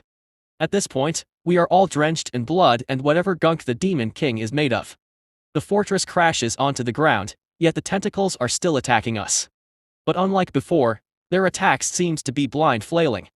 Then, the entire thing starts to shake. All the remnants of the Demon King's hearts start to float out of their remains to pool together into a black ball midair. Mila laughs. This is like a video game. It's not even its final form. The tentacles, the eyes, the legs, they all melt into a black liquid that merges with the black ball. We throw every ranged attack at it, and we manage to incinerate some of the black liquid away. And then an eyeball appears on a black ball. An evil eye. The next form is a massive eye. And it lets out a wave ray of destruction. Max and Henry join together to put up a barrier, but that ray destroys it instantly. And then starts to burn us. Unlike before, it's not a focused beam, but more of a shining light, and everything that is lit by that light burns. Ichichich. We attack it, and cuts appear in its body. Yet it seems to be a partial liquid form that seems to nullify our attacks. Mila uses a special ability and manages to jump onto it. And she stabs it repeatedly with her two swords. The eye closes, and tries to turn and twirl repeatedly, but the Mila's magical swords are deeply embedded into its body, and sticks even with its liquid forms. Still, it tries to shake her off. Mila flings around like a rag doll. She's fine though, and she shouts. There's something hard deep inside. I think we need to get it. That is the cue we needed, and our gunner takes out a special harpoon-like weapon. It shoots a chain harpoon and stabs into the eye. I wince a little at the imagery. And he channels a kind of energy through the chain into the eye, and it blows up. Mila thankfully manages to jump away in time. A round red crystal. And it pulses. And pulses. And it starts to glow. Oh fuck, it's going to explode. All of us huddle together, and activate all the defensive and barrier spells we have at our disposal. It then blows up with the strength of a huge hydrogen bomb. Demon King Andraz has been slain. Chapter 18 Next Generation. Year 73 Month 2. A few days after the heroes leave.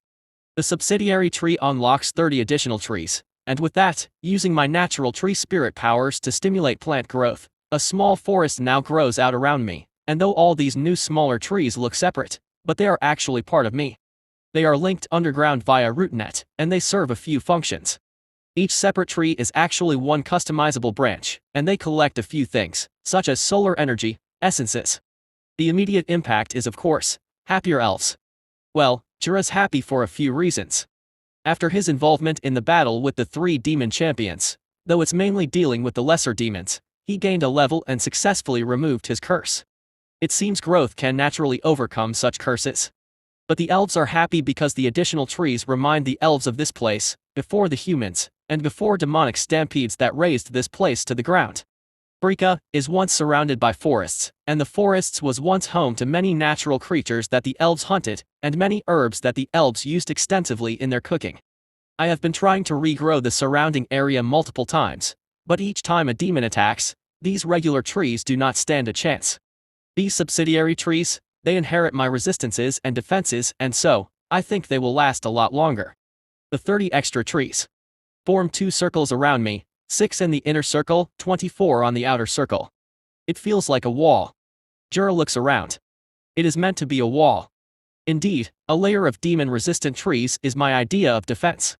These trees, do they do something? Laufen asks, and Lausanne walks next to her. Looking at Lausanne, Brislock and Wallen, I decide to convert one of the inner trees into a playroom. The secret hideout did not have much space, given that it mostly living quarters, the food store, the lab and the medical area. Oh, and there is a small pool. These elven kids have seen too much, and maybe a proper play area will bring a greater sense of normalcy into their lives. The playroom has a small wooden slide, a few different wooden toys, some racks and small chairs made using my wood-forming magic. Ah, children, what innocent souls. I wonder how a child's soul would look like, and Lausanne is too small, so Brislock volunteers for the dip. And a child's soul is the same as Jura's, with one notable exception. The earth, or the body, is soft. And the spring which pours out seems inconsistent. Brislock's soul at times surges, and then it shrinks. When do children start practicing magic? Oh, it differs by culture. Laufen and Jura sits around and explain. Some cultures believe it is best to let the body mature before attempting to draw out mana, and so the exposure to magic is late, like their mid-teens. Some cultures believe it is better to be exposed early and let mana flow more freely in the body. And different societies expose them differently. It's not as if there is one standard way of doing it, as the bodies of different people are very different. People may learn the same spell, but the body's elemental preference, stats can change how that translates. In fact, the only so far somewhat uniformly agreed skill that appears the same way is the most basic of spells, Spark. And from what I hear, that does not apply to heroes. I suppose the shape of body, the way that water flows from the soul to the body makes that difference. Wallen's next, and indeed, once he dips in, I get a notification. Obtained passive skill, soul grading. And indeed, it is a skill that sort the souls into general grades, and what I see is that both Wallen and Brislock are graded as a range of rank 2 to 4, where Laufen, Emil, Bell is rank 3, Jura is rank 6. The grade range for the two children seems to imply that children's souls are still flexible and subject to influence. Actually, looking at all this, I now wonder, what am I? I am a tree spirit, but I do have a soul, and I wonder whether it is possible to look at myself the way I peek into others. Nope. I can't see myself. Though, I do have a wide array of menus and measurements. Oh well, maybe someday I will get some kind of reflection-ish ability. But menus are supposed to be a lot more accurate. After all, they quantify everything into a number or a status. But this recent experience does draw some limitations of menus. Numbers are rigid, and yet the vision of one soul, and that notion of a flowing water, it explains how everything is linked, and how the body feeds back into the kind of energy produced. Anyway, back to the children and my newfound tree mates. With 30 extra customizable branch, and the new options for them, the innermost trees are reserved for elves, so for the inner 6 trees, 1 is a playpen for the kids, 2 is some extra rooms for the elves, and perhaps future visitors, such that they don't get inside me, and I left 3 empty for now, since the process of changing one occupied customizable branch to another type takes a good month, even though the first change from blank takes a day. As for the other 24, I set 1 as a kennel for the woodhound, 10 for essence extraction, 4 as mineral processors, 5 as housing for insect warriors, which as a result, spawns an additional 15 insect warriors in my service, and 4 unused. Perhaps it'll get some kind of defensive option, which the remaining 4 can be used for. I set a lot of the customizable branches for essence extraction, because Wisp claims that essence is one of the key materials for the Soul Forge still, even now it's not operational. The Soul Forge needs a power source. The elves now walk about their expanded safe area protected by the 2 layers of trees. Jura takes one of the extra rooms, and the 2 young elves, Emil and Bell, takes the other room. Laufen and the children continue to stay in the secret hideout. And unfortunately, the toilet and washroom is still in the secret hideout. Perhaps a common public bath can be made later on. TreeTree, will these rooms grow? Maybe. I don't really know. Perhaps these trees can level up and I can give them more options. But I think it is quite unlikely as they are connected to me. Oh well. Belle shakes her leg on her new mattress. In the room the 2 girls share, there's 3 single beds, and a few cabinets. It's fairly large, and there's windows out to the main tree. In a way, these rooms look like they are carved out of the trees themselves. Emil too checks out her new cabinets. For once she can move her clothes out of her chest in the hideout, into proper cabinets. You think the heroes will defeat the Demon King? Emil sits on the other mattress. Yeah, of course they would. They are heroes. Not as good looking as I hoped though. Well, I guess history paints heroes with a whole lot of makeup. Belle laughs and rolls on her new bed. The mattress is made of old clothes stuffed inside. Emil stands and looks out one of the windows, to see a few of the new subsidiary trees. It's home to the giant beetles, and a few of them are resting. The home of the giant beetles. These giant trees are hollow within, and contained inside are nectar which these beetles feed on. She felt a little tingle, perhaps an instinctual fear. It's weird to be so near these giant beetles, but they are minions, creations of the tree spirit. Jura walks in. Ah, the design is the same. Oh Jura. Settling in already. Yeah. Finally a space outside. Yeah, tree spirits are amazing. There are other tree spirits around the world with similar powers, and some of these very ancient tree spirits managed to elude the wrath of the demons by escaping, by creating mystical forests that are able to disappear temporarily. The methods the denizens of the world used to survive and outlast the demons are varied. Some choose to disappear, some choose to constantly move. Year 73 month 3 week 2. Demon King Andras has been defeated. Maximilian Powell has died. Mila Adams has died. Hendrik Mathers has died. Brazian has died. Gunnar Forrest has died. Peter Schmiel has died. Beng Wei has died. Omar West has died. Sally Ann Courtlass has died. Reese Witherfork has died. You received 10 fragments. You now have a total of 66 fragments. You gained 4 levels.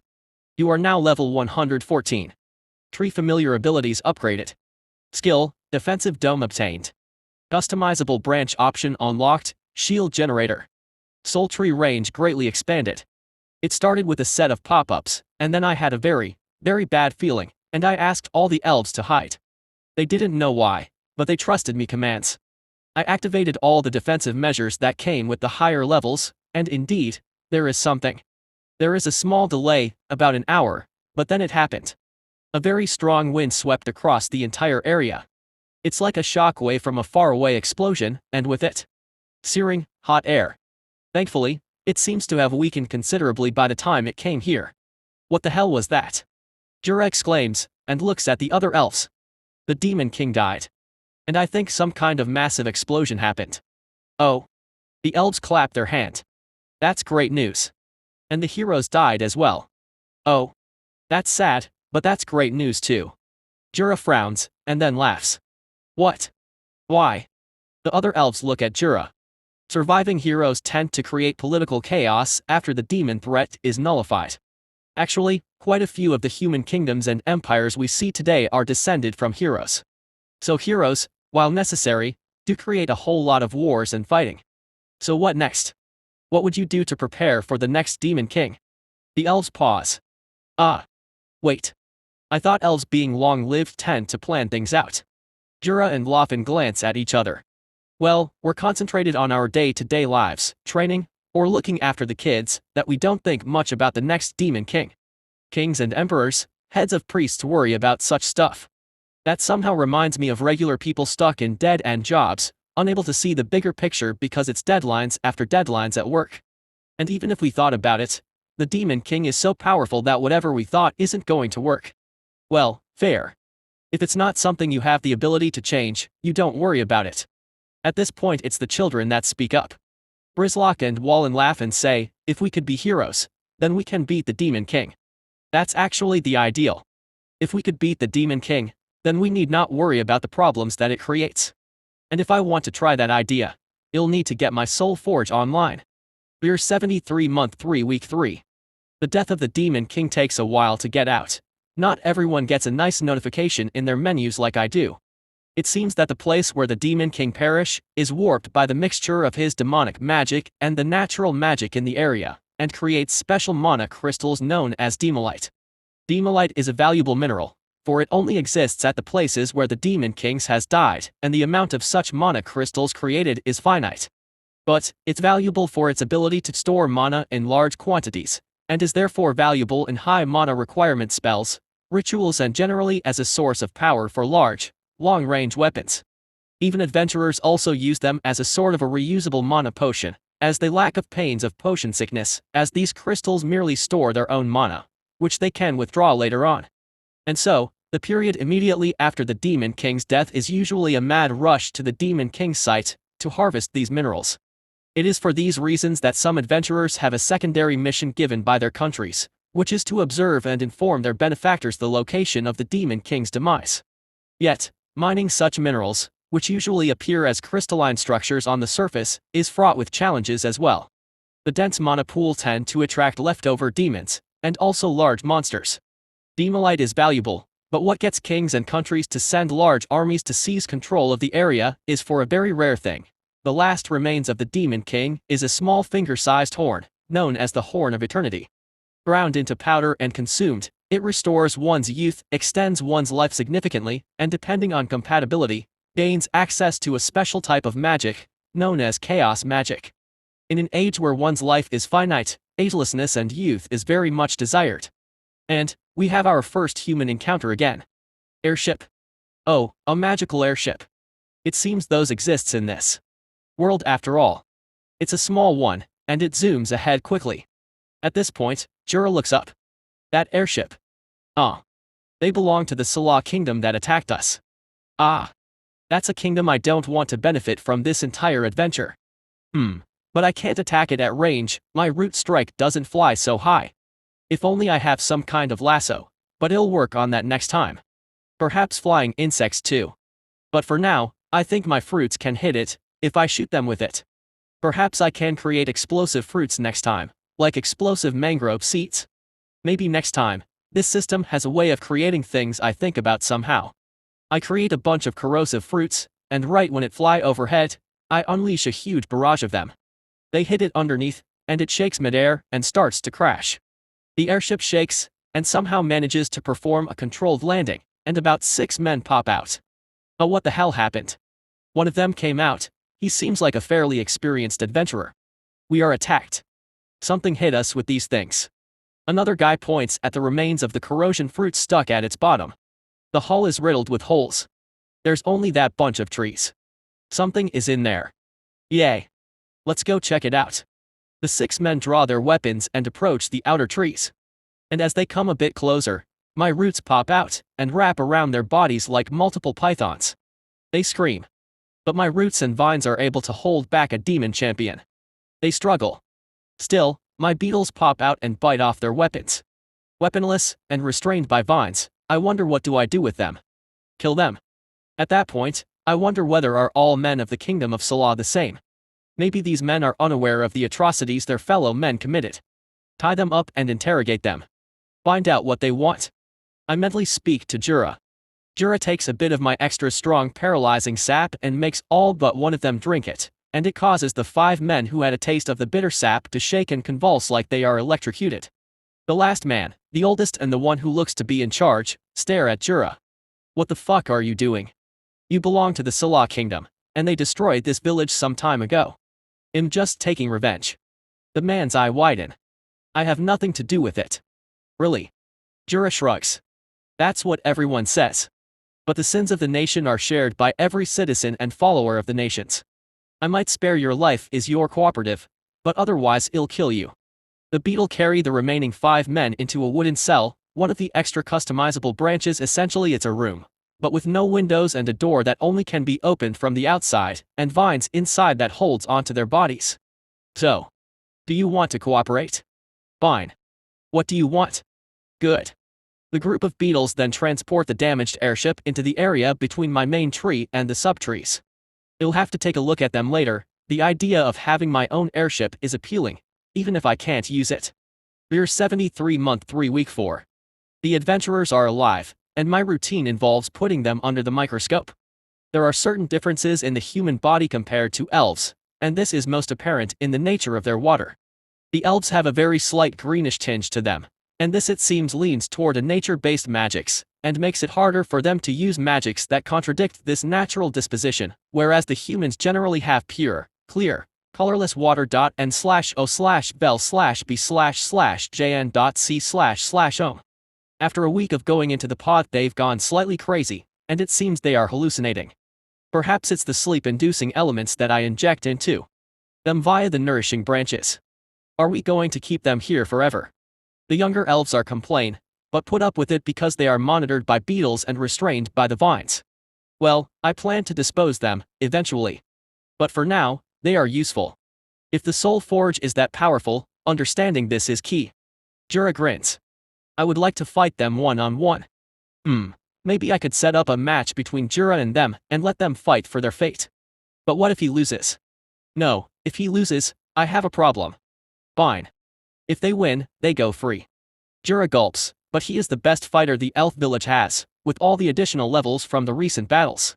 Let them know, one-on-one, if they win, they go free, they lose, they die. The adventurers are more than happy with such challenges, and so they agree. So, the next day, the captain faces Jura outside the ring of trees.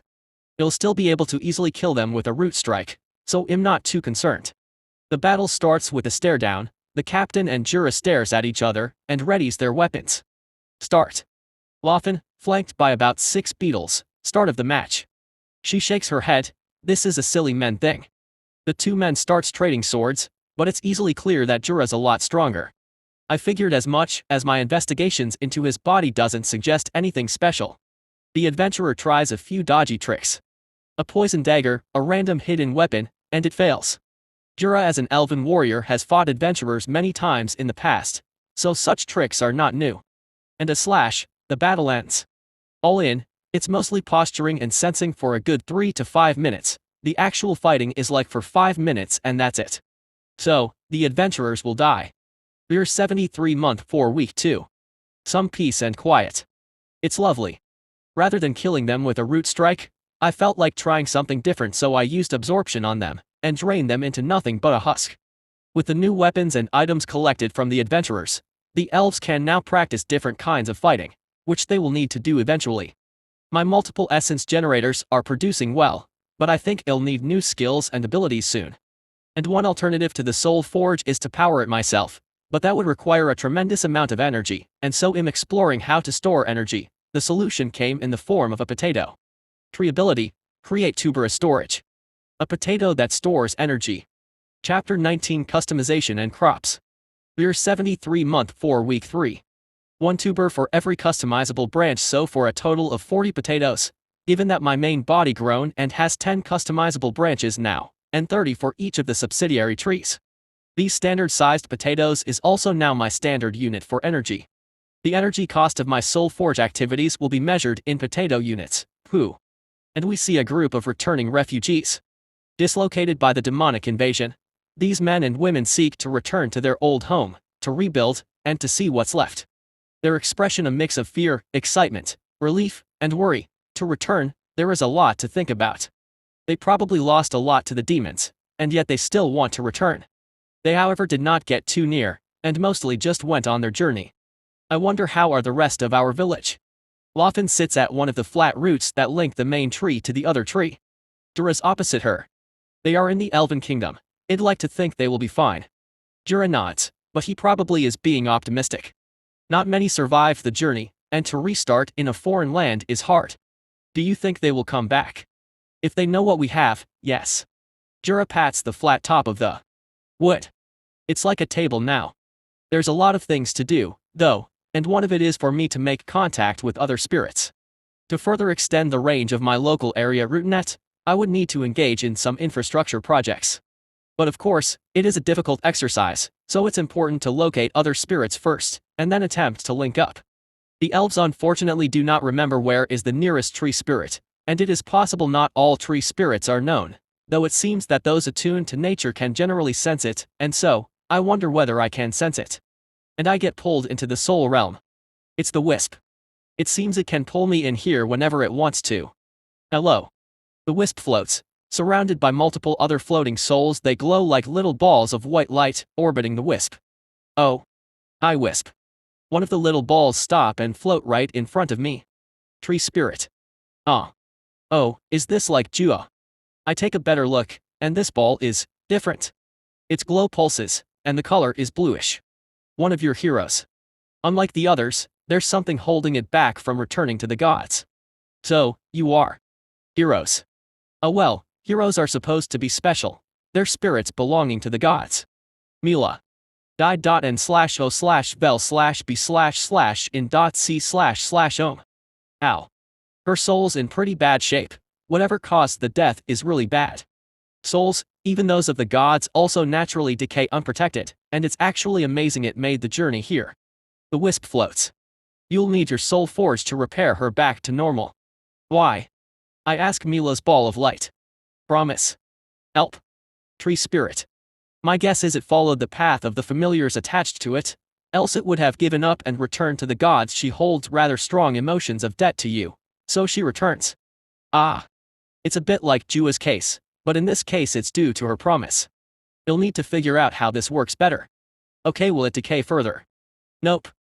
Now that it's in your soul realm, the decay stops. But to repair whatever caused the damage to her soul, you'll need your soul forge. I see.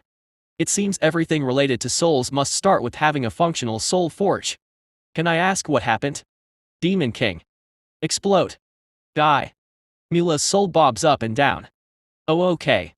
I think that's all it can manage for now. The wisp stops me from going further. You can talk to her again tomorrow. Her soul need to get recharged now. The wisp then moves away, and the other souls follow. The rest are the other reincarnators. I ask, noticing the other souls, but they do not look like Mila's. They look ordinary. No, just random souls that died within your range. You get a lot of these. Kind of like a magnet that pulls souls towards me. Or is it gravitational field? Doesn't these souls have information I can use? I mean, if they can talk like Jua, that means I get a constant stream of information as long as people die. Maybe, but you need a soul forge to squeeze it out of them. Seriously. Must everything be dependent on a soul forge? No, you can also get a skill, but you're not there yet. Spend more time in the soul realm, you might learn something. The wisp bobs, and then whooshes off. We're 73-month 4 week 4. Refugees. And adventurers. They have somewhat aligned interests. Refugees want to return to their old homes, while adventurers want to check out what's left behind.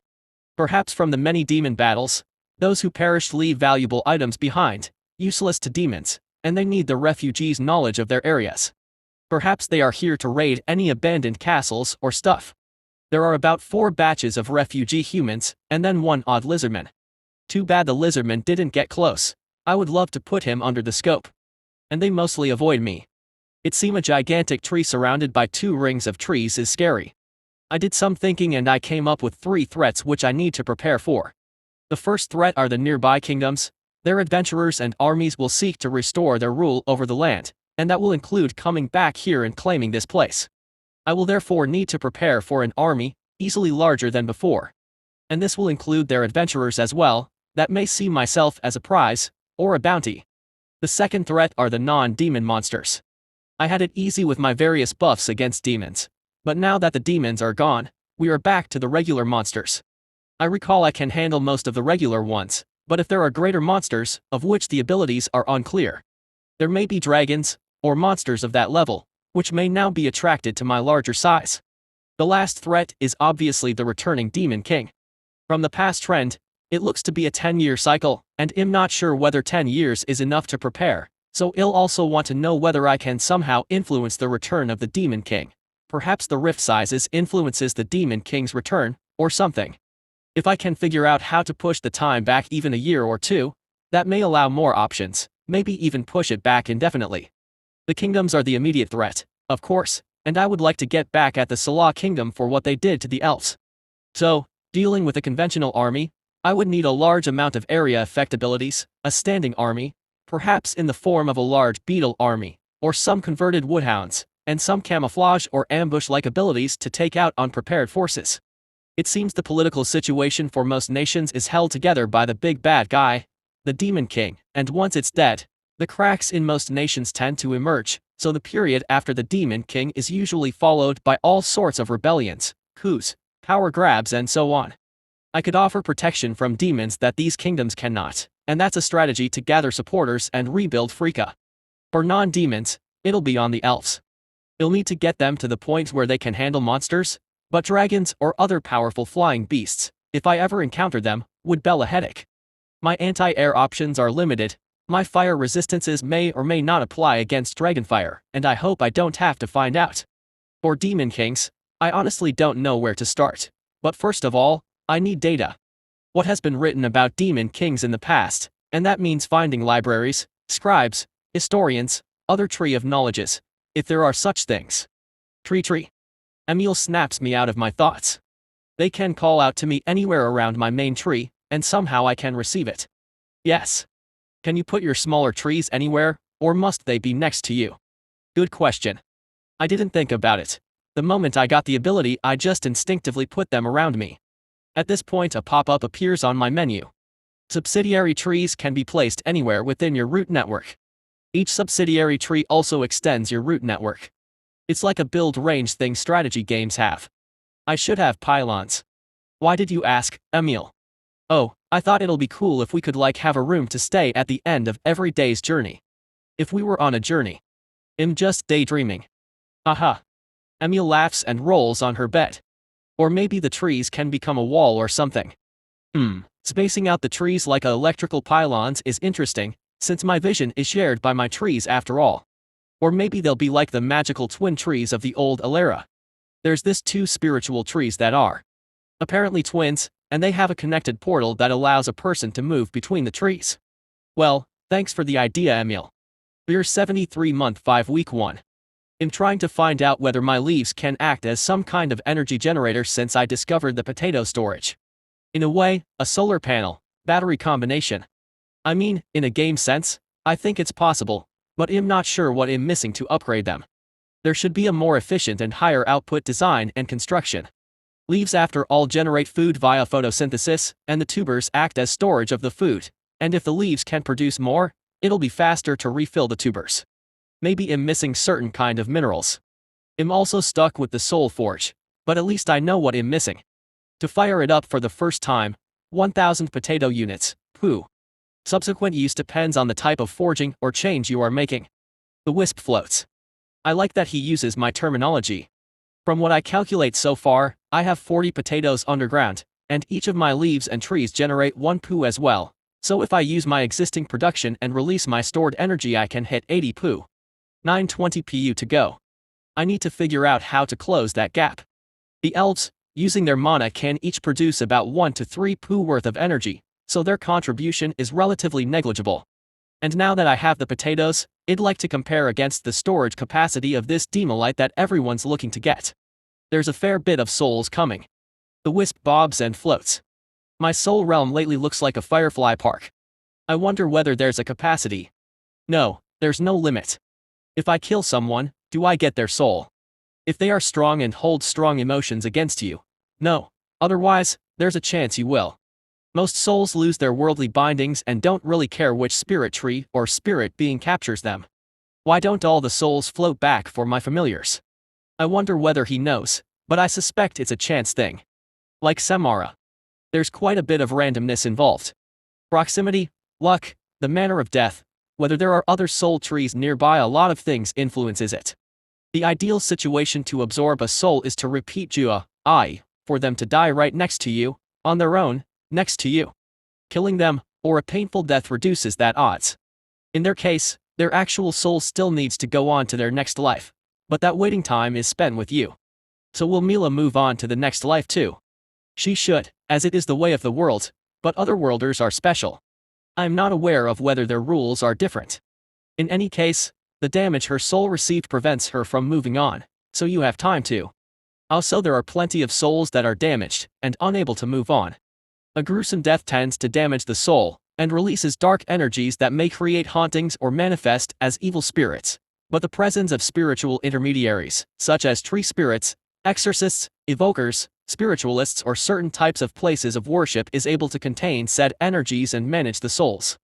We're 73 month 5 week 2. It's getting hot.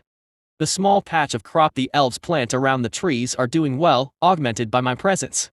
Using some wood magic to fashion a set of wooden pots, there are multiple pots hanging around all the branches and also on the floor, and they contain things like chilies, herbs. There's also a small patch that grows edible potatoes and corn. Harvest should be soon, at least for this batch. Dura's practicing his tree jumping thing. It seems elven archers used to jump from tree to get into position, and previously with only one tree, he didn't have anywhere to jump. The kids want to follow what he's doing, so Lofin keeps them in the playpen. Losan's at that mimicry stage after all, and even with her tininess she's trying to climb up the trees. And I acquire a new skill. Customizable branches, harvestable products obtained. Options are cotton, maple syrup, oranges, olives. Expanded options will be available with higher levels, or when new types of fruits are studied in the biolab. Oh man. I don't feel like using the inner ring trees or the main trees available branches for this though. So that leaves all the 4 outer ring trees for these functions. For us, would like cotton. We'll get to make new mattresses, new clothes and new pillows. We already have rather tasty fruits. If we'll see more travelers, maybe there will be merchants too. Olives and syrups should sell quite well, we can get money. Money. And that would be interesting. I wanted to still leave some of the outer trees available, so I choose one for cotton and one for olives. The 2 chosen trees enter a sort of hibernation stage, and I could sense its inner body changing. In fact, as I reach out to it, a pop-up appears in my head. Transforming to produce chosen products. Please wait 3 days. Oh well, that's not long. That money and merchant thing though I think it'll scare them if I talk directly into their head. Well do it. The 3 ladies, Lofin, Emil and Belle. We used to buy and sell stuff with merchants, so I think we can handle it. Alright then, olives for sale. We're 73 month 5 week 4. The 2 trees are ready, and it seems each tree products 1 cartload of olives, and 1 bale of cotton, per week. The elves though need a storeroom, so for now they put in within the secret hideout. The cotton is in rather raw form, so the elves and the kids help with processing them into more usable form, which will take quite a while. In some places of the world, magic is used to process these raw cottons. As for the olives, they are harvested in their fruit form and will be pressed into olive oil later. It seems these oils are rather expensive, since they don't grow everywhere. The quality of these 2 produces are average, and I suppose that's because I just acquired the skill to make them. Perhaps it'll get the ability to produce higher quality produces later. With the additional crops, the elves are now a lot busier, and somehow it cheers them up. It seems to remind them of a proper village life where everyone's got some kind of work to do. Even if it is tiring to work on the cotton, or to press the olives with the wooden press I've made with some wood magic, these elves find some kind of comfort and pleasure in doing such chores. Occasionally, there are still some stray packs of hellhounds and other monsters appearing, but they are easily disposed by the beetle group. And then there's an odd bunch. They're like adventurers, but not. Ah, bless the nameless mother. The druids, they seem extremely interested and so they move closer. These trees. They look untouched by the demon's destruction. Ah, indeed. The gods are kind, for some lands are preserved. The elves hide. Lofin shakes her head. Who are these people? I ask the elves, now all hidden. It looks like there are people living here. One of them mutter, as the rest catch up. A man that wears a strange wig, with a necklace of multiple tiny bones, claws and feathers look at it and point at my main tree. He reminds me of those shamans or witch doctors and he carries a wooden staff decorated with small skulls and bones. Spirit sign. Oh. Another man comes up next to him.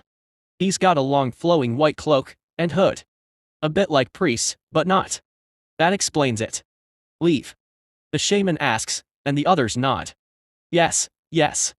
This place don't need our help. Wait. Wait. The super excited first guy interjects. I think there are elves here. Yes. So. Isn't there a bounty on elves? No, the shaman shakes his head. No elf hunting. Don't let the king hear that. Another of his companions chime in, and rides up next to him. He no king. Okay, okay. We're not having this conversation. Let's go, let's go. One of them gets in between the shaman and the other over-enthusiastic guy, and tries to break up their conversation. We've got plenty more to do. The shaman guy nods, and they move on. We're 73 months 6 week 2. Shrubs and small trees grow around my circle of trees now. They've been growing since spring began, and now they form a layer outside. Throughout the valley, weeds and small shrubs pop up, and so it is now a layer of green. My presence contributes to this burst of nature and vegetation, of course. And roads. Yes, actual roads are being built. A group of 40 men, using a mix of earth magic and fire magic, are building a road across the valley. They're accompanied by cartographers and some guards. Let's mark this in the map. It's Freaka, isn't it? Yeah, what's left of it. But it looks like other than the destroyed forests, the general area is unchanged. At least that's a piece of the map we don't have much to change. Yay. One of the men scribbles on what looks to be a very large floating book. The earth mages keep on forming bricks and the fire mages blast them, cooking the bricks, and then it is magically arranged on the floor by the other mages. It's a continuous, ongoing process that builds tiled bricks for faster travel by merchant wagons. But we do need to note down that giant tree. It'll be a landmark. Giant trees. Probably magical. To be investigated further. And that's the end of it. They moved on. In this world, the devastation caused by magic is incredible. Towns flattened, hills destroyed, forests razed. But similarly, the nature's magics also restore the hills and forests at a speed far faster than my own. And despite the really huge deaths from every demon attack, it seems the world's population is still growing rather steadily. Not all continents are affected by the Demon King, though the Demon Kings move and rotate its appearance between the continents. So, the destruction is localized and gradually spreads, as the demonic rifts open in more and more places, until the Demon King is killed. To some extent, the presence of reincarnators and heroes made the natural denizens of the world lazy. And selfish. Because it's not their problem. The heroes will deal with it. The armies from those nearest to the demons are there just to buy time and reduce the destruction. But kingdoms across the other continents would not send armies to aid.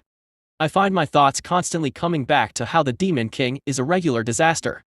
It's like a hurricane that happens every 10 to 15 years, and if what Mila briefly suggested, slightly stronger each time. And that brings me to the next question. What if no heroes come the next time? I hope I don't jinx it, but what if? Maybe I should ask the gods. Can I talk to gods in this world? Maybe I should not think so much. I am a tree, right? Next day. TreeTree. Lausanne sits on my roots. Yes. I got distracted. Baby duties. When the adults are busy with the olive press or splitting the cotton fibers, Laughing asks me to keep Lausanne entertained. Brislock and Wallen are old enough to be given some tasks, but Lausanne at 3 is still too small. Yes. Playtime. Please make a wood ball. Oh, okay. Sure. A wood ball appears, and she grabs it. She has many wood balls, but she seems to enjoy the newly made wood balls the most. She says the surface is smooth. Ball. Yes. Ball. Balls are like round fruits. Like oranges. But smoother. Yes. Lausanne hops around carrying her wood ball. She walks out of the hideout to the inner circle courtyard. The other elves are working with the wooden press. Can you make a big ball? Yes. How big? Bigger than the tree. Bigger than the world. Well, no, I can't make a ball that big. Oh. Lausanne looks down. Can you make a treehouse? So I can throw balls further. Well, I could make a mini treehouse in her playroom. But she's 3. Ah. Yes, I can. No, wait. I don't have the skill. But I could create a treehouse-like structure, but it's not secured to the tree. Can you make one now? Oh no. Why? I need to prepare. Can you make stairs? Yes. Where is Lausanne going with this? Can you make stairs between trees? That's like bridges, no. Should be possible, even though the trees are not linked. Mommy says I am growing. Are you growing too? You are a lot bigger now. I think so. I think I am growing. I can reach for things on the table now. Yes. Yes, you are. How much taller and stronger can I grow? Will I be a hero someday? Lausanne kicks the wooden ball. It's hollow and smooth, so it doesn't hurt so bad. The ball rolls onto another bunch of roots. Maybe like your mommy. Can I be strong instead, so I can protect Mummy and everyone? Why not? If you work for it. Uncle Jura says not everyone has the ability to be heroes. Needs to be born with the talent. Man, Jura's a bit too realist there. I'm just telling her to not pursue the impossible. People are born with a ceiling to their ability. Everyone gets there and they plateau off. Really? Maybe his understanding is incorrect. But then again, I'm not sure either. Is this world so fatalistic that everyone settles at a certain level? Do the mechanism of levels actually form a cap? I can, right? Lausanne looks at me, hopeful. She wants to be a hero, and I think she can. Yes. Of course. She smiles, pick up one of the small sticks and starts swinging it around like she's fighting. She's a bit too young for that, honestly. Laughing shakes her head, but doesn't stop her daughter. She then goes back to work, sorting through the cotton threads. They have some kind of basic loom invented, but needs quite a bit of manual assistance to make basic cotton cloth. Chapter 20 New Habitants. Year 73 Month 6 Week 3. A large caravan passes by. They go along the road made by the earlier bunch. I hope they are sure. No one's sure, but if we manage to get there we will be one of the first groups to reopen the old trade routes. And that will make us rich. The price differentials is huge. There's easily 200 men in this group, with about 100 horses carrying goods. Wonder why they did not just send airships. You know how expensive the power crystals are. And they take so long to charge. At about this time, their conversation is interrupted. Hello merchants. Would you like to buy some oils and cloth? They turn and see two female elves. Laughing and Belle, with two baskets next to them, one containing olive oil stored in small wooden bottles, and the other containing the processed cotton cloth they worked on for the past few weeks. Of course, hidden a distance away is the armored beetles. Thanks to the tall natural weeds, they can easily hide. And they both picked a location well within my route strike such that I can quickly intervene if anything happens. Elf. Kill them. Well, get bounty. One merchant says. Laughing and Belle's face turn pale. Shut up. The bounty is worth a lot less than our trade rights to the Elven Kingdom. Apologies ma'am. Please ignore my guildmate. He shouts out, and smacks the merchant on the back. One of the riders, a guard ride up to them too. He signals to the merchants. Two of the merchants then ride up to the elves, dismount and look at the wares. I am surprised you have olive oils in this area. I don't see any olive farms or groves. Laughing smiles, and did not answer. Condition is average, and storing them in wooden bottles is not good. The merchant takes the hint and focuses on the goods. Yes, we would like to also buy some glass bottles, if you have them. Belle adds. Olive oils are usually stored in vases, away from sunlight and kept sealed. Another of the merchants ride up to the two. Oils. Your field of expertise. The merchants glance at each other, and it seems this one is one that trades in all kinds of oils. The merchant takes out a small glass bottle. May I? If you buy them. The merchant laughs. Fine. I have 6 large amphoras empty. I'll pay for that much. He takes out some coin and pass them to Laughing. Laughing carefully inspects the coin she receives. Would you sell us a few of your large amphoras? The merchant shakes his head. I have no extra today.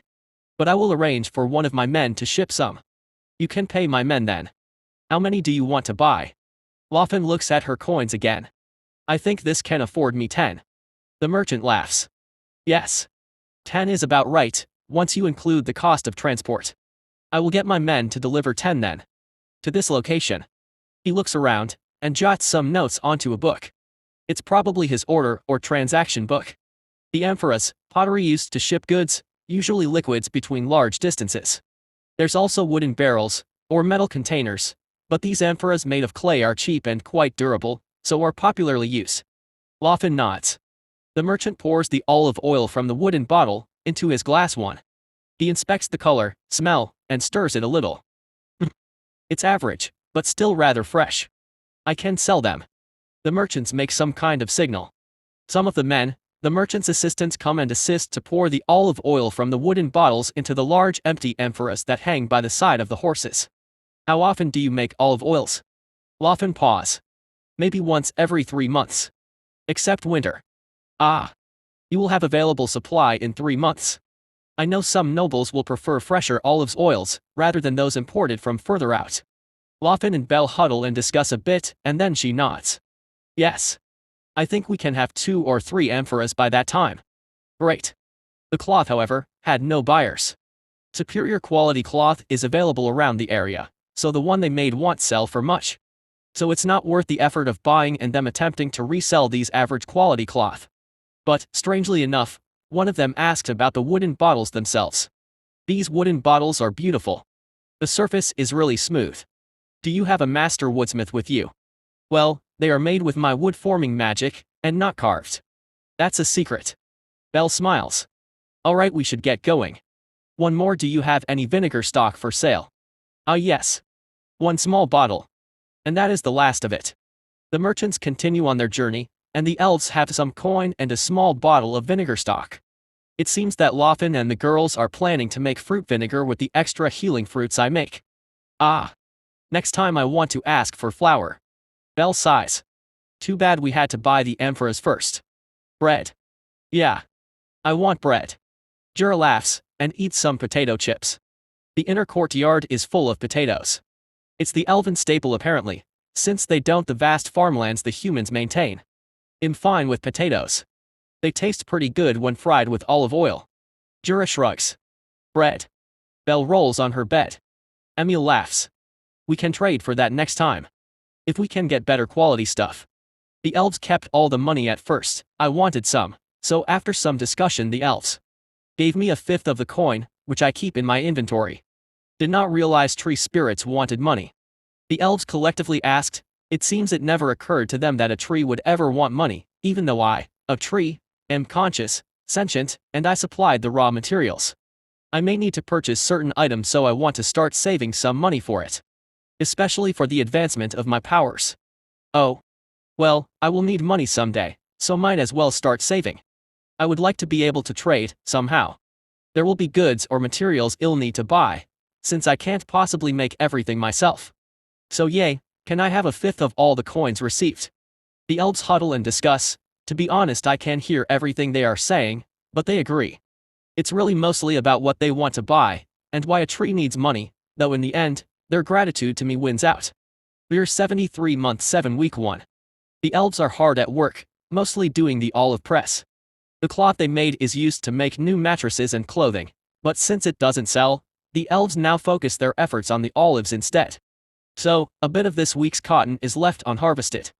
A small merchant convoy also dropped by to deliver the amphores as agreed. It seems the merchants have a means of long-range communication. It's on one hot day, a small group of fleeing men and women riding horses, 6 of them. Heavily injured, they all have multiple arrows in their backs, and even the horses are injured. And a group, about 10 men in cloaks, chase after them. They seem injured as well, but less than the earlier group. Head for the trees. The group of 6 gallop with all their remaining might. The cloaked men chase, a few trying to slow them down with more arrows.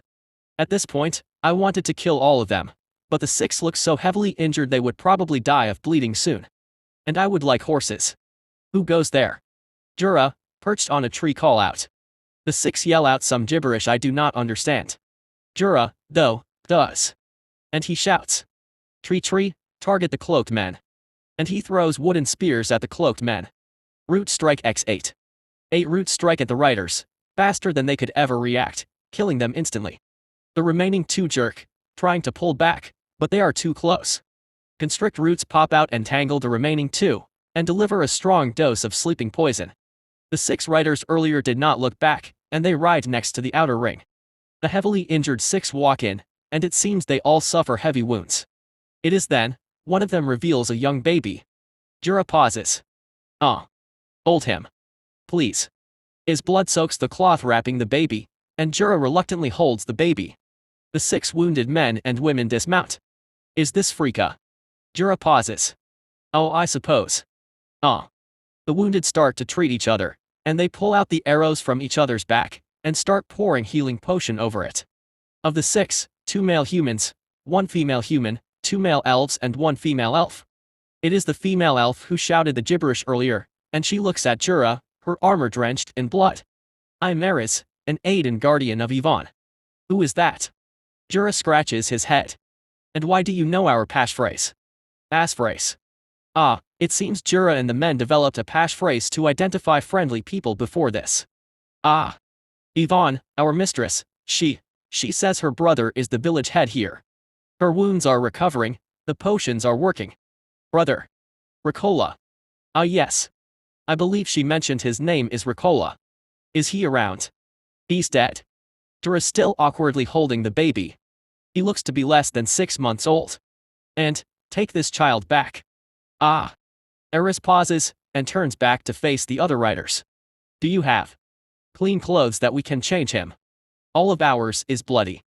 Lawfen, who's eavesdropping from inside the hideout, walks out with some clean cloth from the extra clothes she made with cotton earlier, a bowl filled with paste and some clean water. She takes the baby from Jura and starts to clean the blood-covered baby up. He's alive, but weak and exhausted. Does Ricola have a sister? Yes. I met her when we were wedded, but have not seen her since. Lawfen nods, her hands cleaning the weak baby. Is she well, in the human kingdoms? Eris smiles. The mistress is alive. But it is a challenging period now, with the king suspecting the elves for treason. And the other princes finding every chance to remove us. Who is this child? Oh, it is the mistress's baby. What? Eris nod. It's inevitable. With the tension in the capital, the mistress requests that her brother assist to look after her child. One of the humans walk up next to Eris. Please, raise the child as your own. We will return to the capital. Lawfen shakes her head. I cannot. We cannot. Eris pause, and the other human female come up. Perhaps the two of us stay back with the child. The guys can head back. She looks around. Will you guys accept us as a refuge? The other men nod. That is a good idea. The child is most attached to you, Eris. This place feels safe and magical. Eris looks around, at the trees and then at me. She stares for a while. The mistress has many good people around her. She would want some of them to ensure her child's safety. One of the men say. I will stay too, if you want. Can we stay, with the baby? Lawfen pauses, and they both go back into the hideout to discuss with the rest.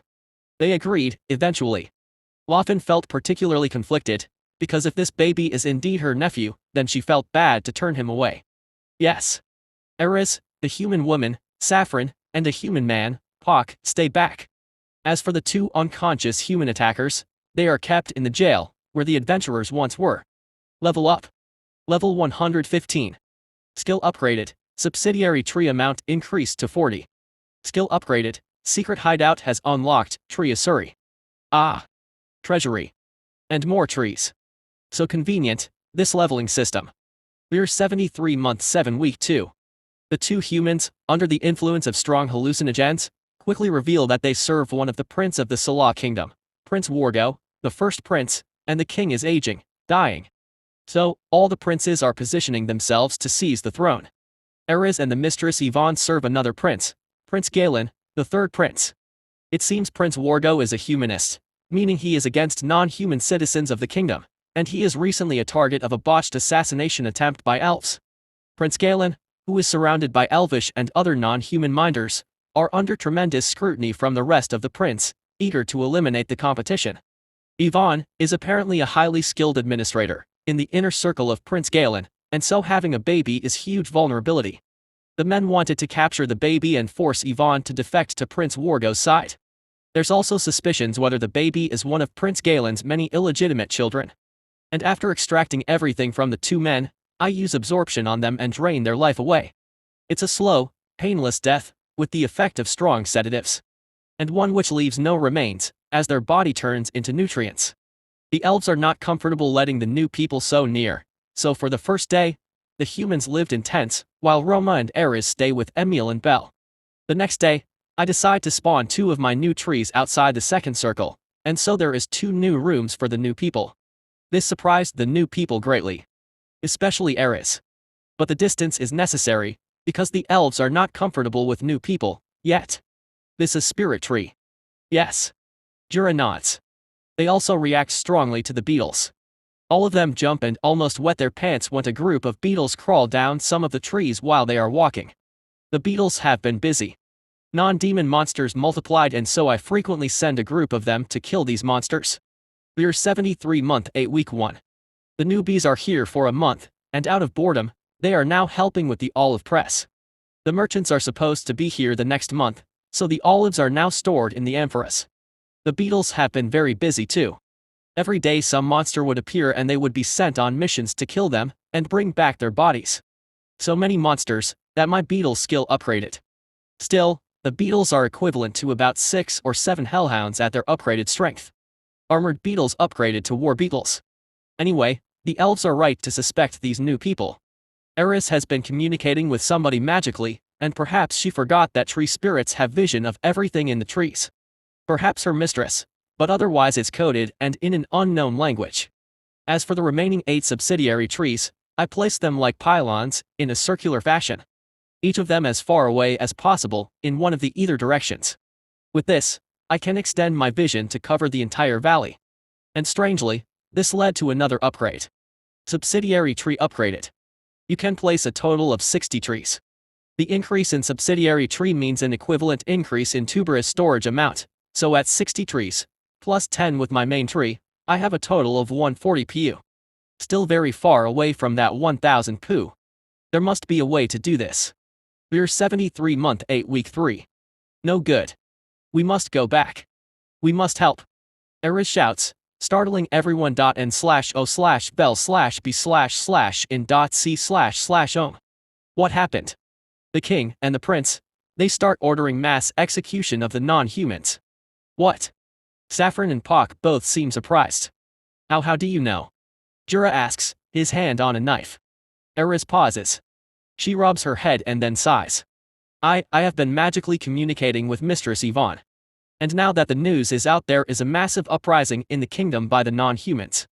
Pock shakes his head. The king is mad. Prince Galen and Mistress Yvonne has not seen the king for weeks. Eris shakes her head. It may be the prince using his name. What is the mistress planning? Escape?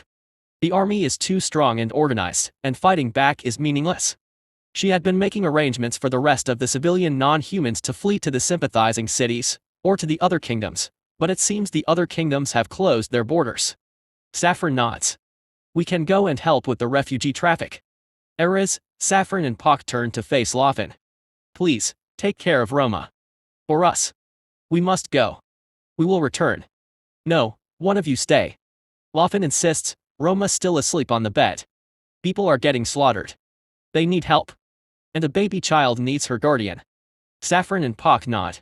She has a point, and both of us will be able to disappear easier as humans. Eris, please stay. We will come back. Eris sighs. Very well. And, a few skills of mine upgraded after using it all this while. Secret hideout, Biolab upgraded. Pods increased to 5. Essence collection upgraded.